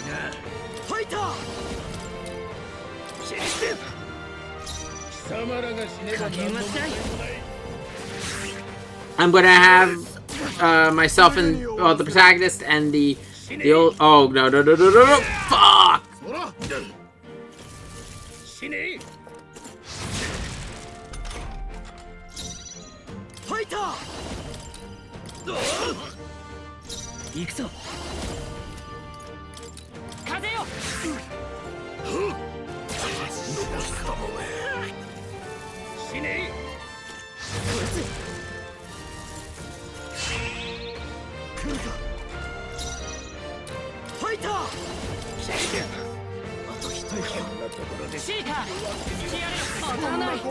Oh, fuck!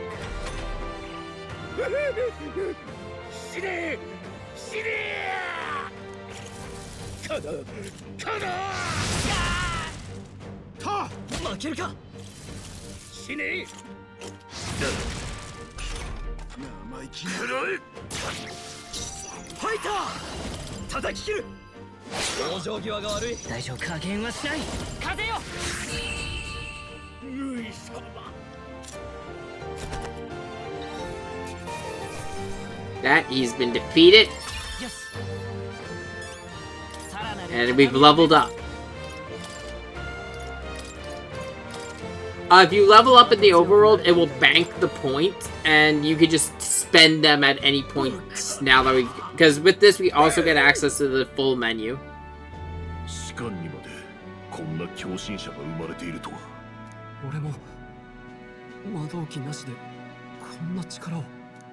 Your magic!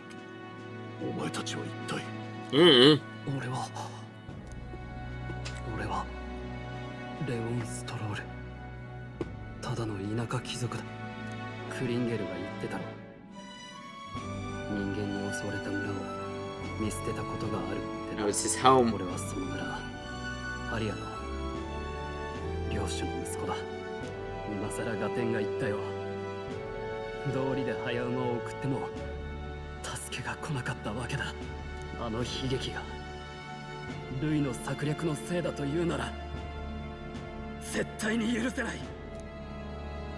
He's a warrior for justice.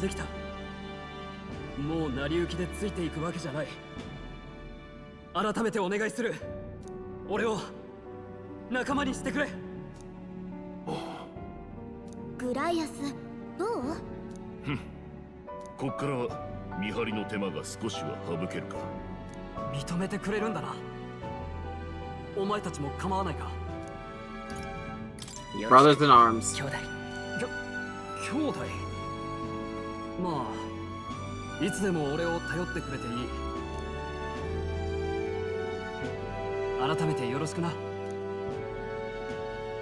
Pact has been forged. 彼こそ戦士の美徳を心に宿す者。彼との絆を育てることで、あなたに眠る新たな力が目覚めるでしょう。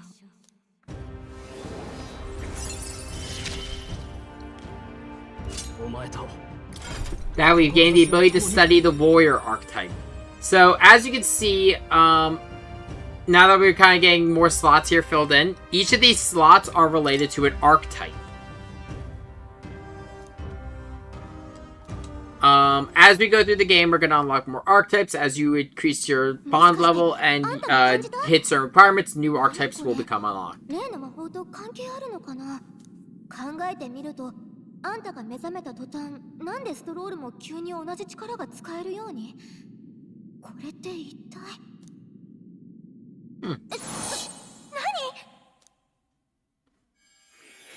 ？Oh, yeah, we're still at that phase where we don't get control when we come here.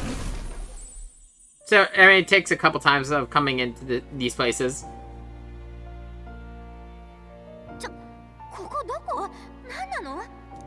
驚いたな。ここへ迷い込んでくる Sup, と。 more?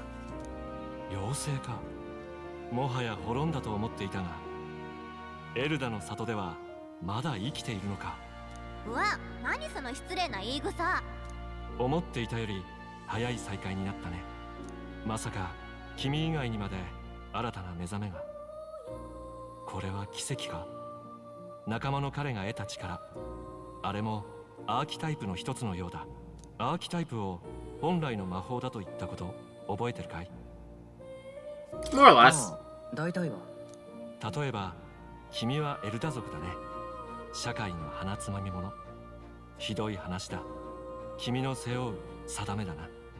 誰しも定めに苦しむ。でもその恐れや不安こそ自分に眠る力だ。向き合い従えてしまえば未来など自由に選べる。そして人々は苦難の中でそれを体現して見せた者の生き様を英雄譚として語り継いでいく。仲間の彼にも定めとそれゆえに信じる道や美徳があった。だから君を見て目覚めたんだ。君を守るためのアーキタイプにね。ちょっと、あんた誰？どこまで知ってんの？言っとくけど、彼に手出したら承知しないから。ほう、随分つなが What's り in が that red book back there? I haven't looked at that one. 最初はそうでもなかったけど、 Looks spooky, chained up. I'm gonna open it. 心の奥で繋がってんの。でしょ？そうだな。私、お互い背中預ける関係っていう、そういう覚悟なんだからね。So, as I said, within her dwells the virtue of the mage. So, not all bonds are party members. Some are just characters who will be with us. Because, like, she doesn't participate in combat outside those brief moments in boss fights. But now, we can access the mage. Which now gets... We can now talk about the study system. 今のって。興味深いな。今ので分かったろう。君は他者の覚悟ある生き様に触れることで新たな力にできる。そして自分や仲間たちがどんなアーキタイプで戦うかを選び、使い分けることさえも。Any archetype in our circle, our allies can fight with them. もう一人の連れの眼帯の男。どうやら彼は He knows how to build an archetype, he just can't use one. 本人の言葉通り、ものにならなかったんだろう。だが、君が望むなら、正しく目覚めさせることができる。グライアスも同じ力使えるようになるってこと？探求者のアーキタイプの特性。いや、君自身の特性かもな。やはり君は何か特別らしい。さあ、早速試してみようじゃないか。これはね。Yes, this is the lineage chart of the archetypes. I'm going to kind of just breeze past this. Yeah. So each character will have access to their own chart, but all the archetypes are going to be the same. I think. I don't know how secret archetypes work, if it has to be, each character has to meet the requirements. Yeah. Wait, you choose an archetype here, and then if you have the Magala or Majula, they can learn the... Yeah, we'll call it Mag. They will be able to learn the archetype.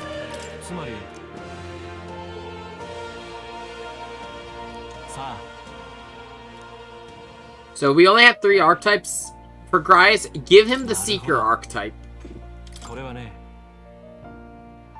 This is the archetype for us. It takes a balanced approach to combat. It wields the power of wind. It has healing and some supportive abilities, including Tarakuja.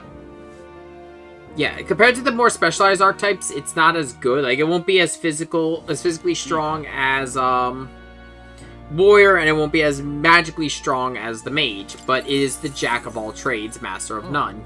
Very similar to the Red Mage of Final Fantasy.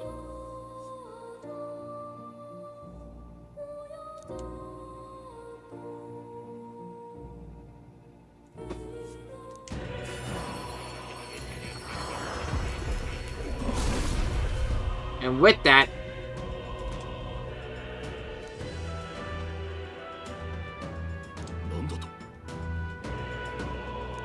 So now everyone in the party can use an archetype.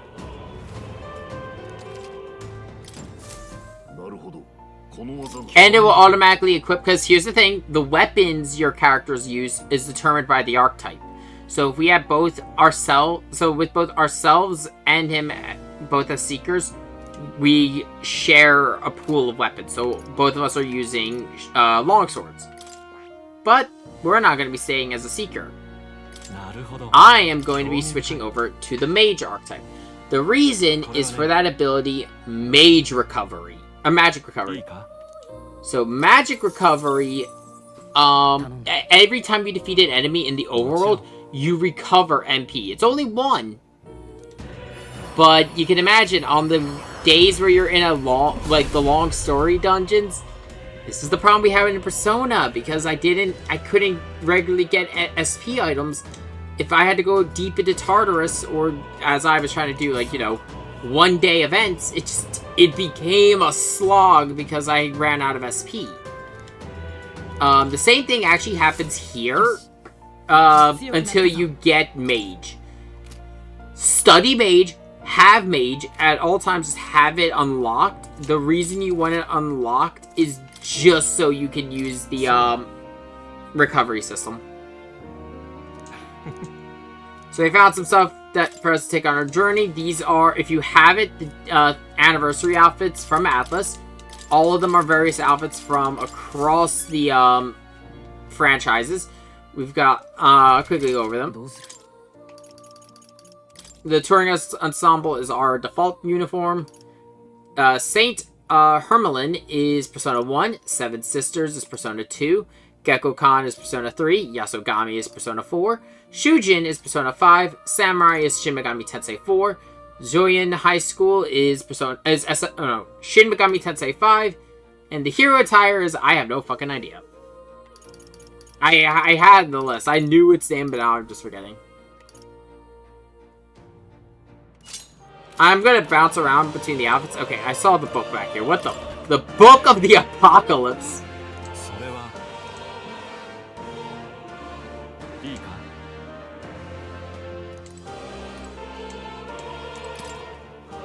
I haven't actually looked around here. I think, yeah.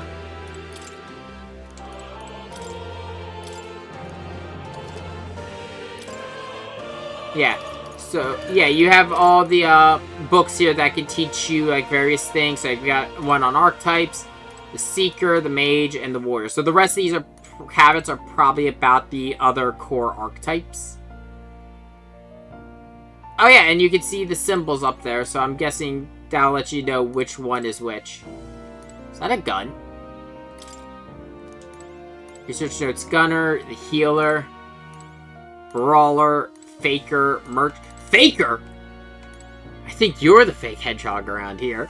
Wait, what? Commander and Unknown. This is the only one that's unknown. Huh. I'm guessing that's the equivalent of probably like the World or the Universe Arcana. So we've got Knight, Thief, Masked Dancer, Summoner, and Berserker. So I'm guessing, yeah, we can read these and it'll, yeah. Yeah, so as we get among them, an adept who pursues a magical path, I dub the Magic Seeker. An elite who seeks the deepest truths of the soul, I dub the Soul Hacker. Wait, what?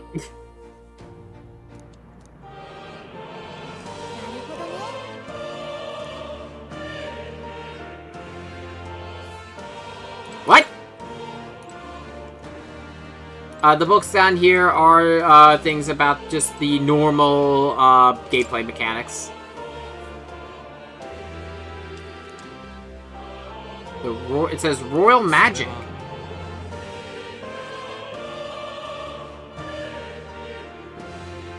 So it's something really complex.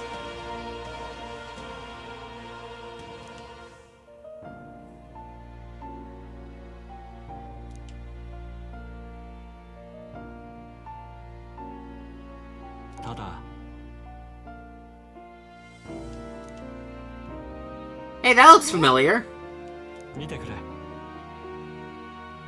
Yeah, it looks like the Seeker archetype.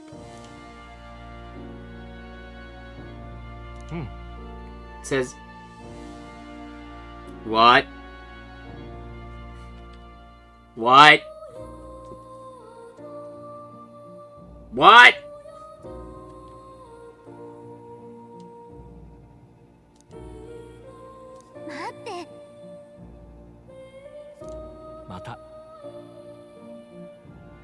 Enjoy the game. I will. We're probably not gonna go much further, just because I do have stuff I want to do tonight.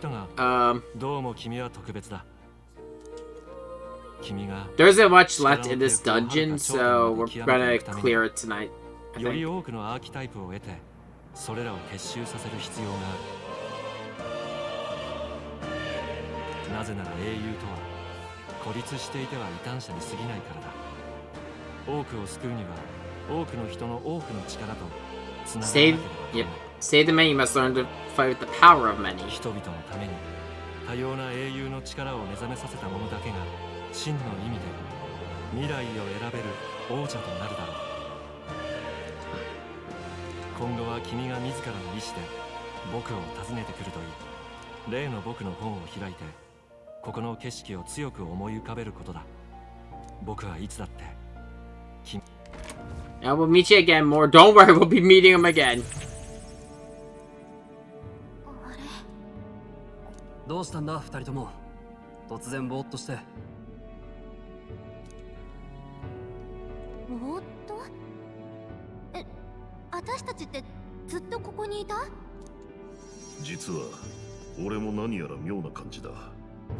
急に感覚が冴えてきたというか、昔魔法を修練していた頃を思い出すな。それってじゃあさっきのは現実なんだ。グライアス、それ多分彼の影響よ。魔法って里で鍛えてたんでしょ。その時に形にならなかった技を目覚めさせたっていうか。He had the potential, just couldn't use it. なんだと？にわかには信じられんが。正直私たちもよく分かってないの。でも多分グライアスも同じ力が使えるようになったと思う。この感じ、確かにそうらしい。一度は諦めた魔法の力が今になってか。よし、気合を入れ直して進むぞ。それと戦闘ではお前に指示を仰ぐとしよう。俺も頼む。我流で行くよりお前の方が筋が良さそうだしな。So everyone will listen to us. 国葬まであと5日だ。もうあまり日がない。ここからが本番だぞ。Yeah, there is no timer right now. You have 5 days and it takes 5 days to get back. There's more. As you see more, wherever you see more, you'll be able to talk to him and access academia. He'll usually be in front of any dungeon you enter. It's essentially the Velvet Room doors in Persona. That's up.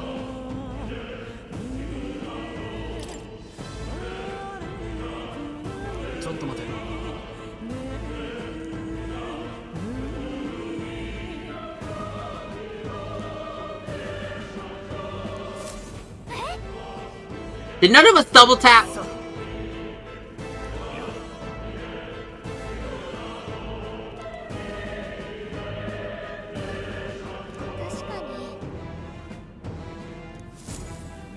Wonder if we'll come back later.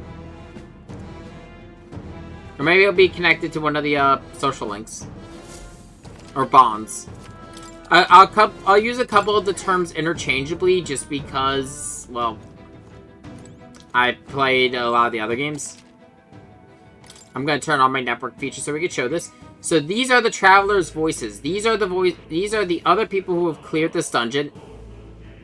I think some of these people are cheating. And you can see people, like the average level of the people who clear it. A lot of people do seem to change the protagonist to magic. And honestly, it's a good call.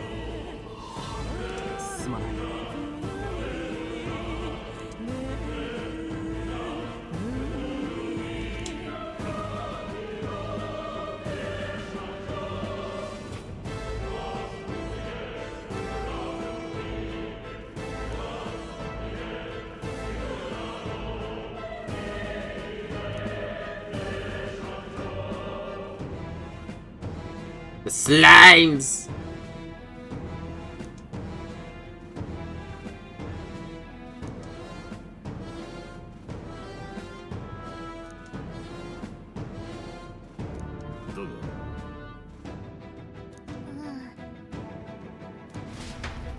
Yeah, so make sure you have the mage before going into here, just because you want the ability to use fire.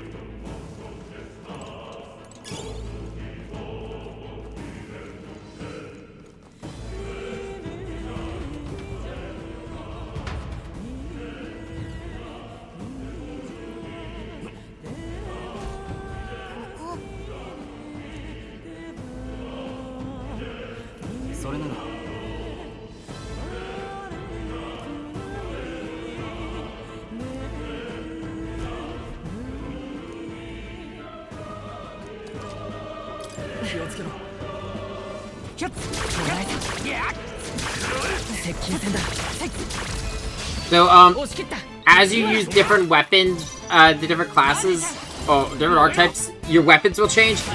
And because your weapons change, the way you fight in the dungeons will change. Also, I'm gonna be honest, I'm kind of mad Atlas went back to this. The outfit you're wearing determines the battle playlist. What I mean by I'm mad by this is because Persona 3 Reload, the way that they did it there, oh fuck, the way that they did it in that game was, I'm gonna drink a blank.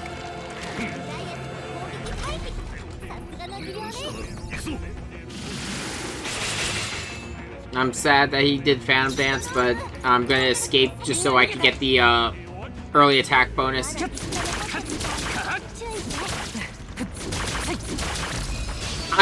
The range of Mage's ability throws me off a little bit.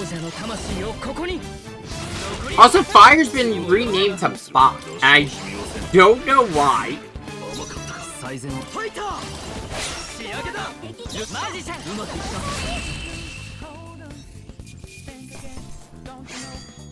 You're gonna find yourself, like I said, you will be, always keep note of the entrance level for a dungeon, because, if you can, as long as you keep Mage high enough level that you can clear through everything and just use them to grind up MP, you'll never run out. I was actually playing last night with my friends while we were watching some shows, and I spent a good amount of time back on the first floor of the first main dungeon, just killing enemies with Mage, just to recharge MP for everyone. Because my first run, I didn't do that, and I burned through my MP supplies.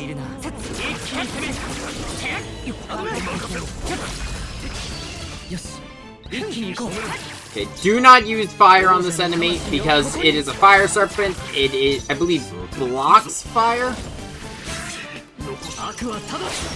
At the very least, it resists it. You're better off just using everyone else.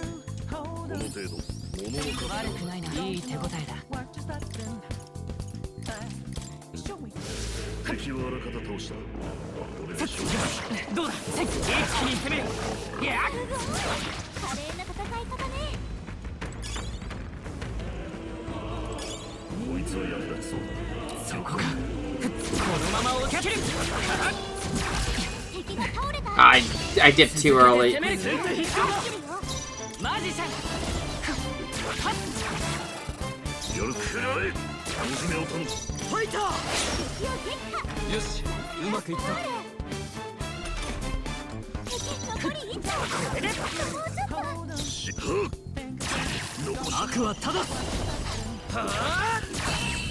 Also, that MP recovery for the whole party. It's not just you.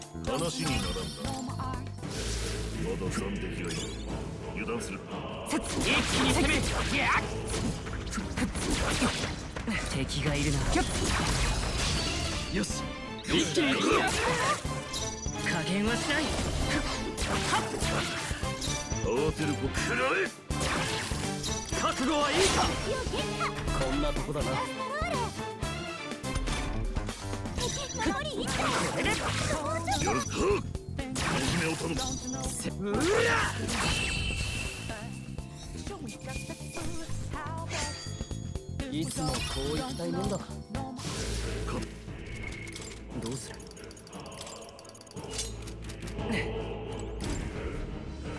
Before you go to level 2 here, you want whatever character you put mage on, make sure it's at rank 2, just so you get the next elemental spell. And as you've seen, the slime's colors have changed.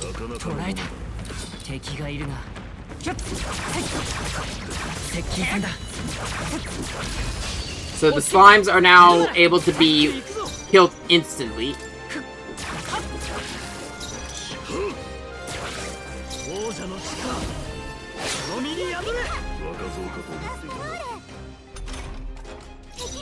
Only other thing to note, the mage, the staff counts as blunt damage, not slash damage. So yes, there are multiple damage types. There's slash, pierce, and blunt. There we go, now we've learned blizzard. And yes, it is called Blizz now, and I don't know why. It's weird, Atlas one with different spell names for some spells, but not all.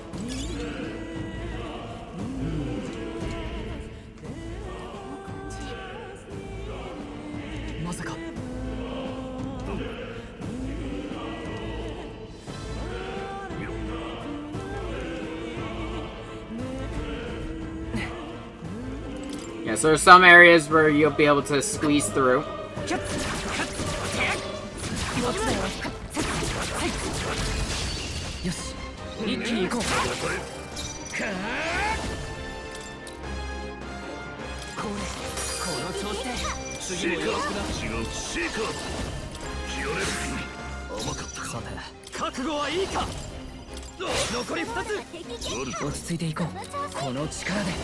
Yeah, also, as you can see, slime are immune to, blunt, resistant to slash, but pretty much weak to all core elements. So, fire, electricity, and blizzard.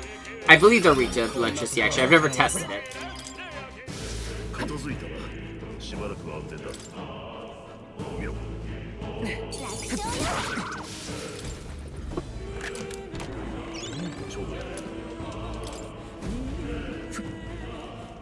Yeah, the killing weaker enemies in an instant is such a nice change from Persona. And even Shin Megami Tensei. Though, here's the thing. It's not as big of a problem in Shin Megami Tensei because of the fact that Shin Megami Tensei you are recruiting demons. It's not even that big of a problem in Persona 5 because Persona 5 brought back negotiation. Though I have issues with how Persona 5 handles negotiations.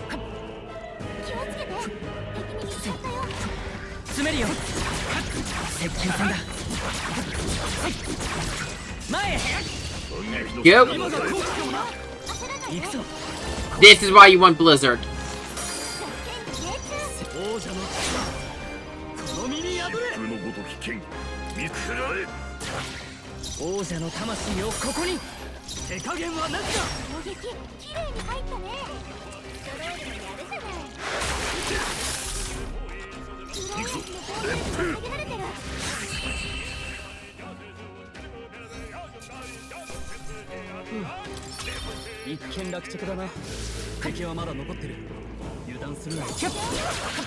Trying to get to level 10.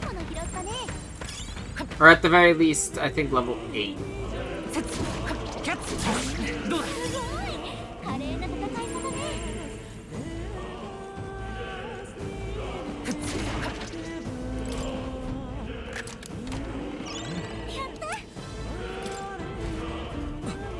Certain items can evolve, but they need to be purified at the church. To do that, we won't be able to do that until we get back to the capital. And until we do some work.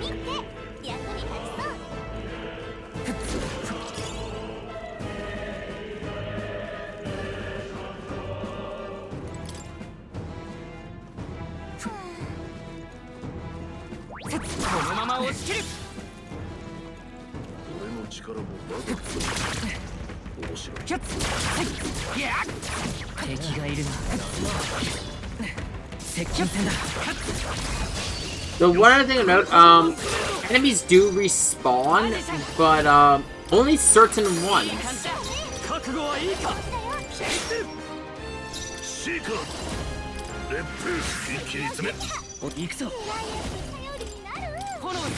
So like, the worms, they don't respawn.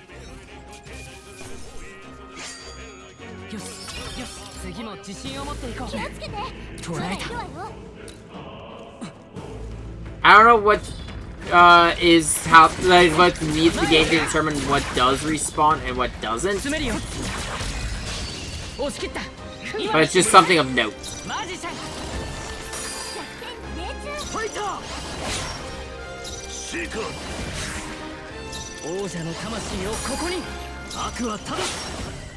Damn it.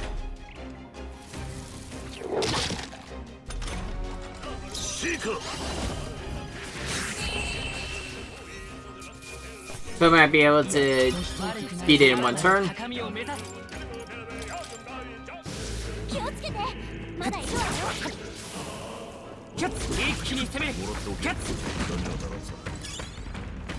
Yeah, the main thing with this game is because of the fact, for me, because there's an easy way to, oh, not an easy, but a consistent way to recover MP. Fuck! I tried to dodge out of that, but, oh shit.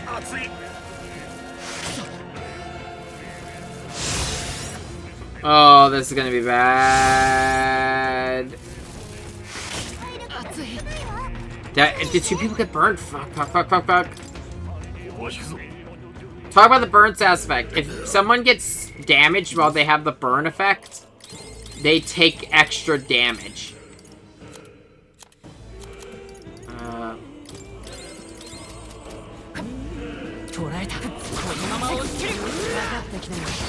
Fuck!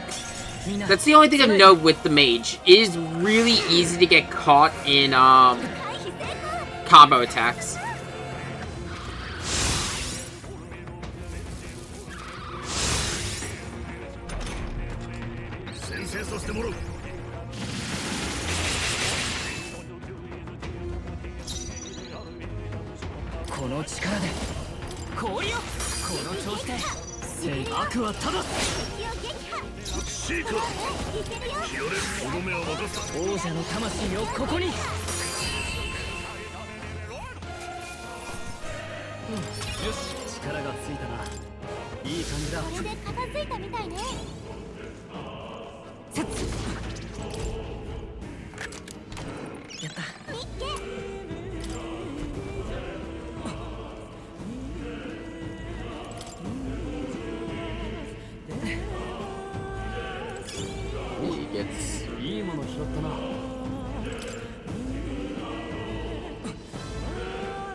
Yeah, these are basically the safe rooms. No.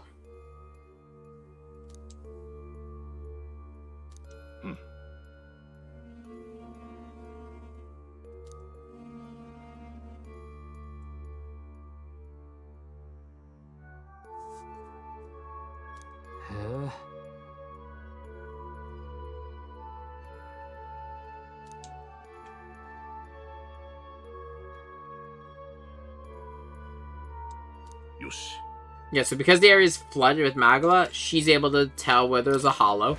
While you're in a hollow, you're able to rest, talk to your party, and unlike the safe rooms in Persona 5, go to Academia. You can reorganize, you can learn new archetypes and everything there. No real point in doing that right now, but it's just something to note for the future. Because there are going to be more mechanics with the archetypes. But right now, I'm going to go through really quick and regain some MP.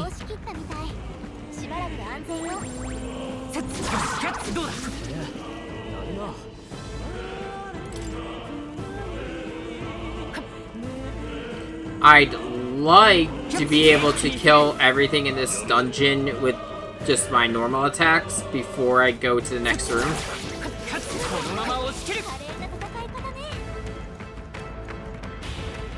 There's a reason.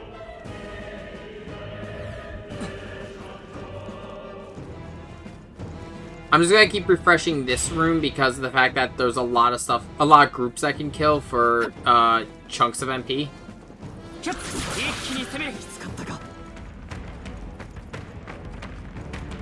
This isn't so much for levels because, to be honest, in terms of leveling, this is very inefficient because, like, yeah, like you see, I still have a good ways to go for that, to level up myself. In later runs, like later areas where like, I'm going to be trying to recharge like 200 points of MP, I might end up leveling from doing this. But as of right now, it's just not going to be, it's not worth it.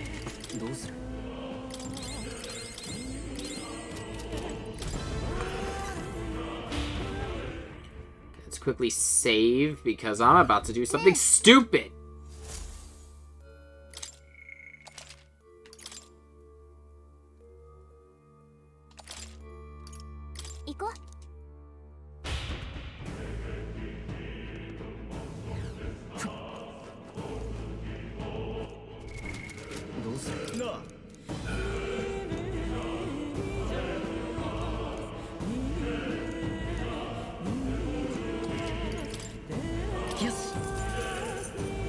Sell all my stuff. Now he's got weapons.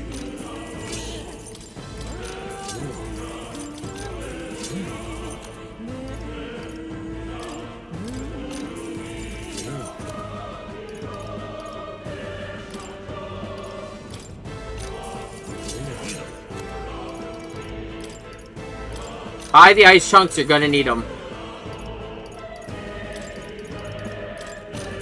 Especially because, well, there's something coming up. I'm gonna save after all that. There's something coming up. You're gonna want to make sure you have the ice chunks. So there's an item coming up you really want to get. It helps.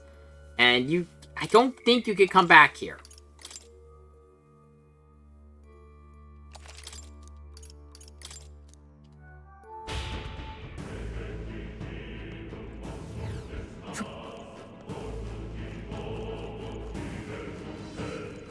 Whenever you see a door with a lot of, like, black smoke flowing out of it, that means that there's something dangerous on the other side. Usually it's a boss door.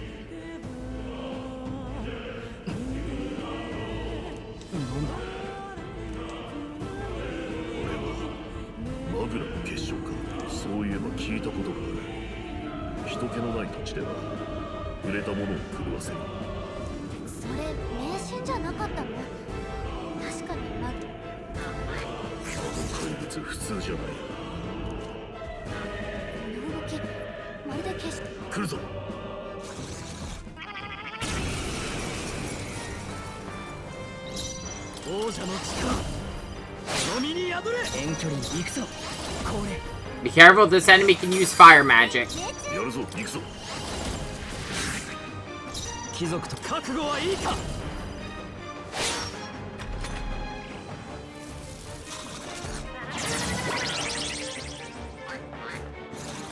Okay, so it's only targeting the front row.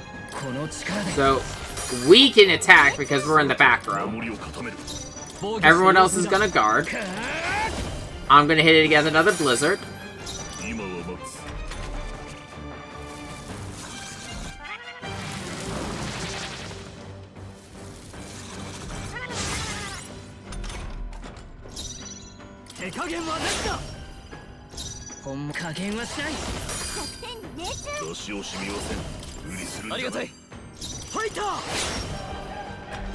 There's not a lot of like status adjustment stuff I can do right now, like to lower its defense.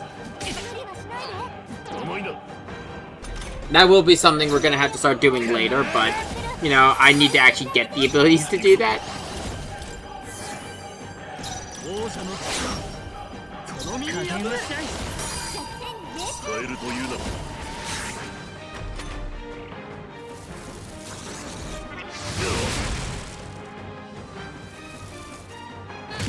程度の修羅場俺としたことか It might be a better idea to make him a warrior instead. The only issue there is I need another what am I drawing blank? Greatsword.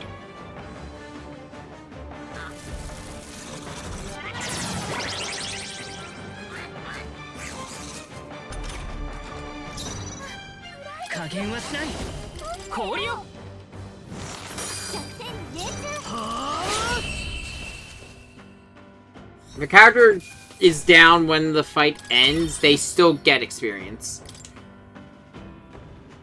Yes, I think they do.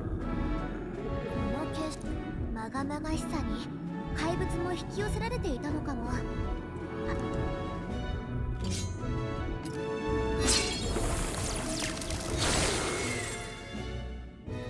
いろいろ気にはなるが、ここで考えても仕方がない。今はとにかく先に進も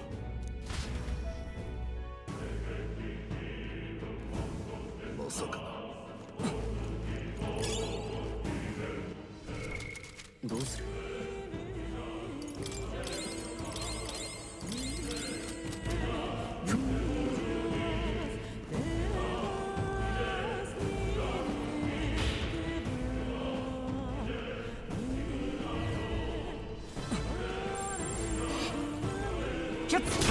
どうだ？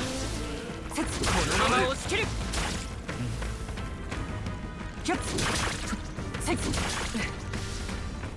Sure, whatever. It can't be that bad.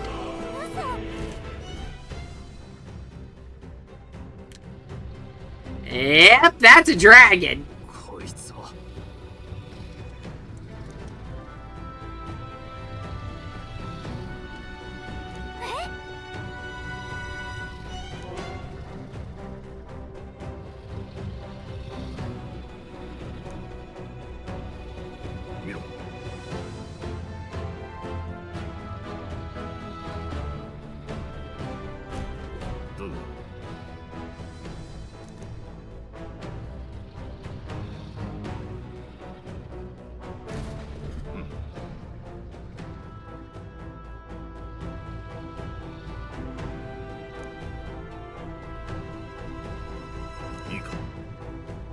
So you can sneak around the dragon and, you know, you don't have to fight it. If they see you, you'll get sent back here and you have to sneak through again. Fuck that! Kill the dragon! If you decide you wanted to kill the dragon, just run right up to it.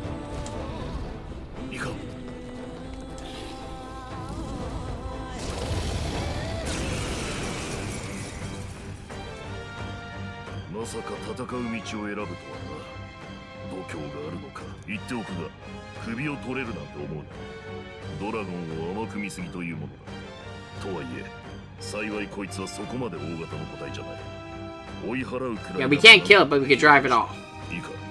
相手の行動を見極める。危険な攻撃が来ると感じたら防御を固めてやり過ごせ。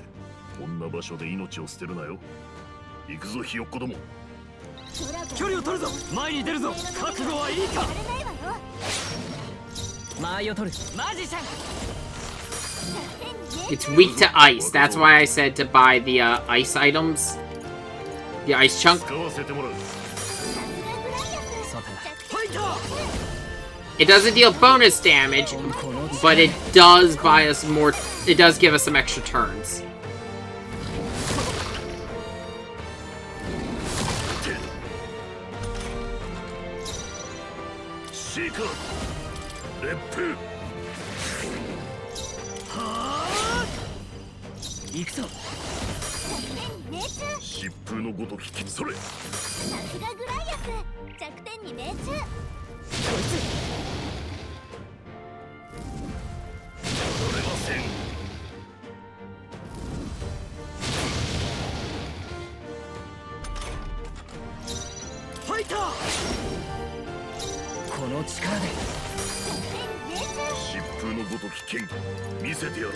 Use some fairy dust, heal the entire party.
Method of my madness.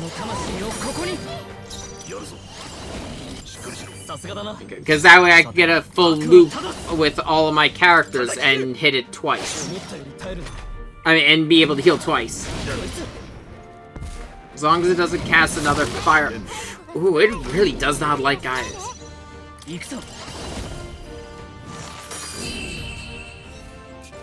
Match to drive it off, and that's gonna nest a lot of experience and money. That really is gonna help us early on. And we got Tarakuja. Bye.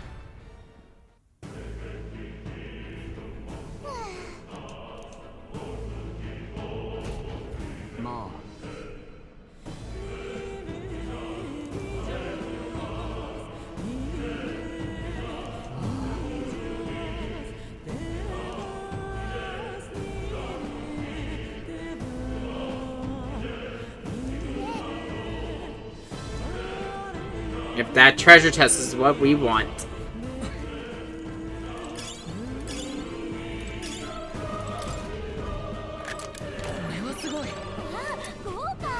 The Dragon's Indignation. This is a sword you want for the next dungeon. It is a sword for the warrior class. And you're gonna want to purify it immediately.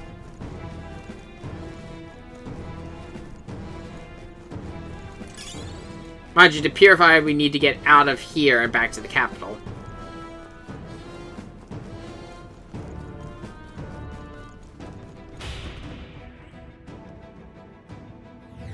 Miro.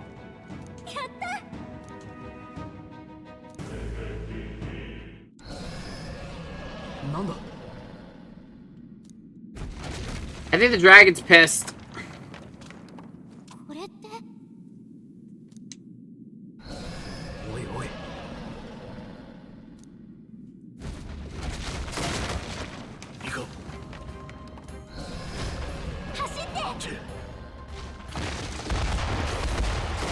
Run, run, run! Run for your lives!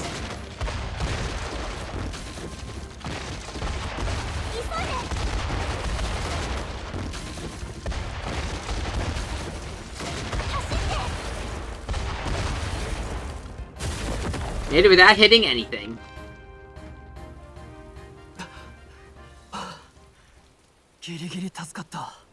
全員無事のようだな。心臓止まりそうだったけどね。寿命縮まったかも。雨か。ジレルが今日はここで野宿だな。ここを抜ければどこかで乗り合いの馬車も拾えるだろう。それでオートに向かおう。時間が惜しい。馬車を使って大丈夫か？今は国葬のおかげで遠方からの旅人が多い。むしろ目立たないだろう。馬車か。また襲われないといいけど。雨で体が冷えるとまずい。一旦水が来ないところで休むぞ。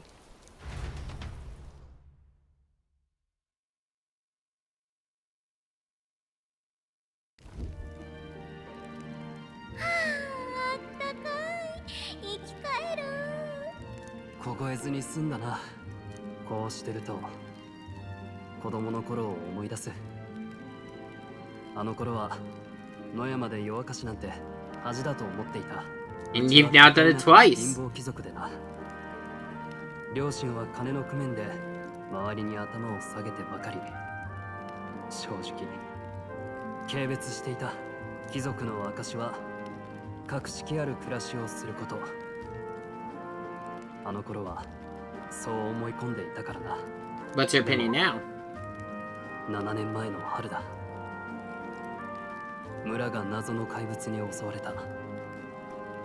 今思えば人間だったんだ。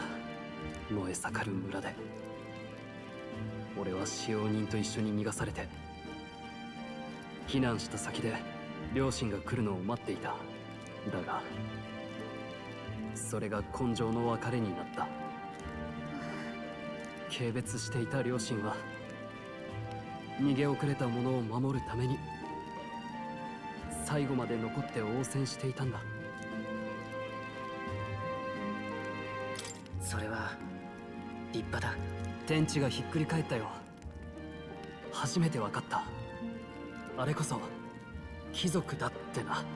でも結局村は失われ、残ったのは人間に滅ぼされた村ってちっぽけな歴史だけだ。父はあの時王都に助けを求めたのに無視され続けた。軍は人間の脅威をとうに知っていたはずなんだ。もしも軍が、ルイが自身の名声を高めるためわざと見捨てたんだとしたら、俺はルイを。ねえクライアス、私たち仲間になったんだよね。だったら話していいと思う。 I think he's earned it. そうだな。そいつの持つ剣を見ていろいろ思い出してたところだ。剣がどうかしたのか。あの剣は組織の使者の証でもあるが、元は幼い殿下のために陛下から授けられたもの It's the prince's で、魔法 sword. の素養が高い殿下に馴染むよう地金にマグラが練り込まれた特別な品だった。だが殿下は稽古に飽きては剣を浮かせたり、それに飛び乗ろうとしたり、手を焼かせた。 I like the prince. そんな日々も長く続かなかった。事の始まりは12年前だ。聞いたことくらいあるさ。王子が襲われたんだろう。企みに気づけなかった。俺の失態だ。あの晩もこんな雨だったな。落ちていく、こしれ。 He was attacked by the court of the owls. 急に入り込んだと誰の手引きだ。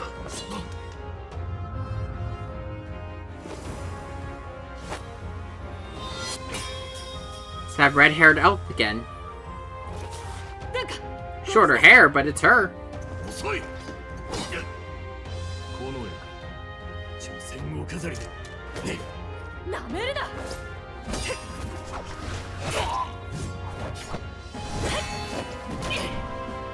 この命は飾りにあらず、主君に捧げると決めた覚悟そのものだ。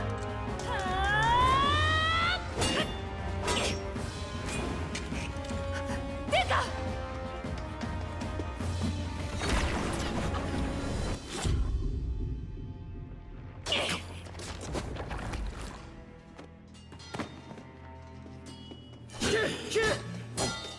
何をしている、おい。待て。よくも殿下を。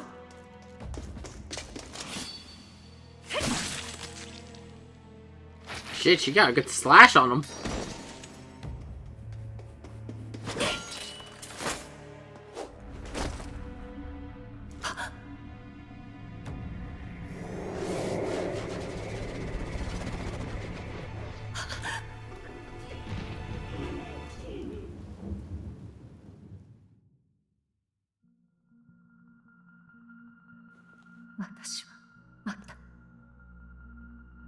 Again.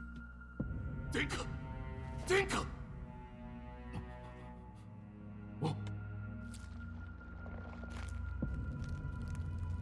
これは。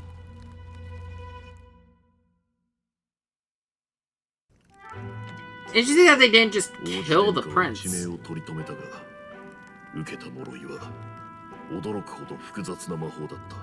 王都中の魔法医が集められたが、誰一人手に負えず、殿下の体は日に日に弱っていった。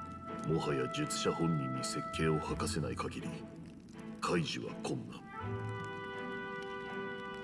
だが相手はルイだ。 It's his curse, so the only way to get rid of it となると is to kill the caster. 方法は一つ。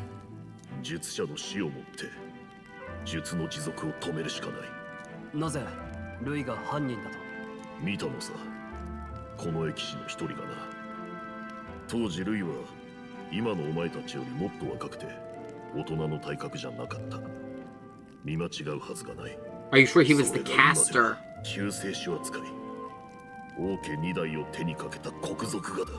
王子殿下と亡き陛下に報いるため、そして何より王国の未来のために必ず奴を撃たねばならない。これがルイを殺す理由だ。なるほどな。奴が返り咲くため、人間の恐ろしさを触れ回るために俺の故郷も餌にされたわけか。極秘の情報なんだろう。話してくれて感謝する。我らローグ族は恩義を三代先まで忘れない。ただし恨みもだ。ルイを決して許すわけにはいかない。まさかそんな事情とはな。なあ、お前にとってもこの任務は大事ってことでいいんだ He was よ。 our friend. Or he is our friend. もちろん。想像してたよりずっと重い荷物を背負ってたんだな。何にせよお前は命の恩人だ。それに共に大切なものを守りたいと思う同志だ。一緒にこの国を救ってやろう。しかし夜は冷えるな。そろそろ飯にするか。王都はもうすぐなんだ。前祝いと行こうじゃないか。疲れたな。 Yep. That is where we're gonna call it for the day, because believe it or not, that's the last moment of peace we're gonna have before things go to hell. So for now, I'm gonna call it there. Yeah, listen, ReFantazio has a lot of in common with Persona and Shin Megami Tensei. Last thing, I'll talk about this before I go, because I now have access to the full menu. We have a stats system very similar to Shin Megami Tensei, with the core stats of the protagonist actually mattering for a build, instead of it being dependent on what personas you're using. Because in Persona, your level doesn't really matter so much, because of the fact most of it's determined by your personas. And then the archetypes feel like just another piece of equipment. If anything, they feel more like the demons of Soul Hackers 2. Because I remember correctly, Soul Hackers 2, you still had core levels for the characters, and you just added it on. Like right now, you notice, as I'm a mage, I have a bunch of pluses and everything else, but there's a negative to my strength as a mage. I've already mentioned magic recovery as the hero passive. Actually, no, I never actually looked what Seeker's is. Seeker doesn't have one. Interesting.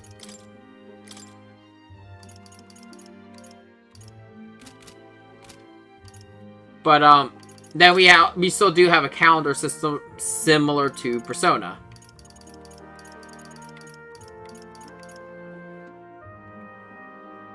What the future of this game entails for us? Well, we'll find out. I think it's only 4 months? Huh. It's a lot shorter than Persona. But, for now, I'm gonna head off. Thank you all for joining me. I hope you all look forward to the future of this game, because it's actually pretty enjoyable so far.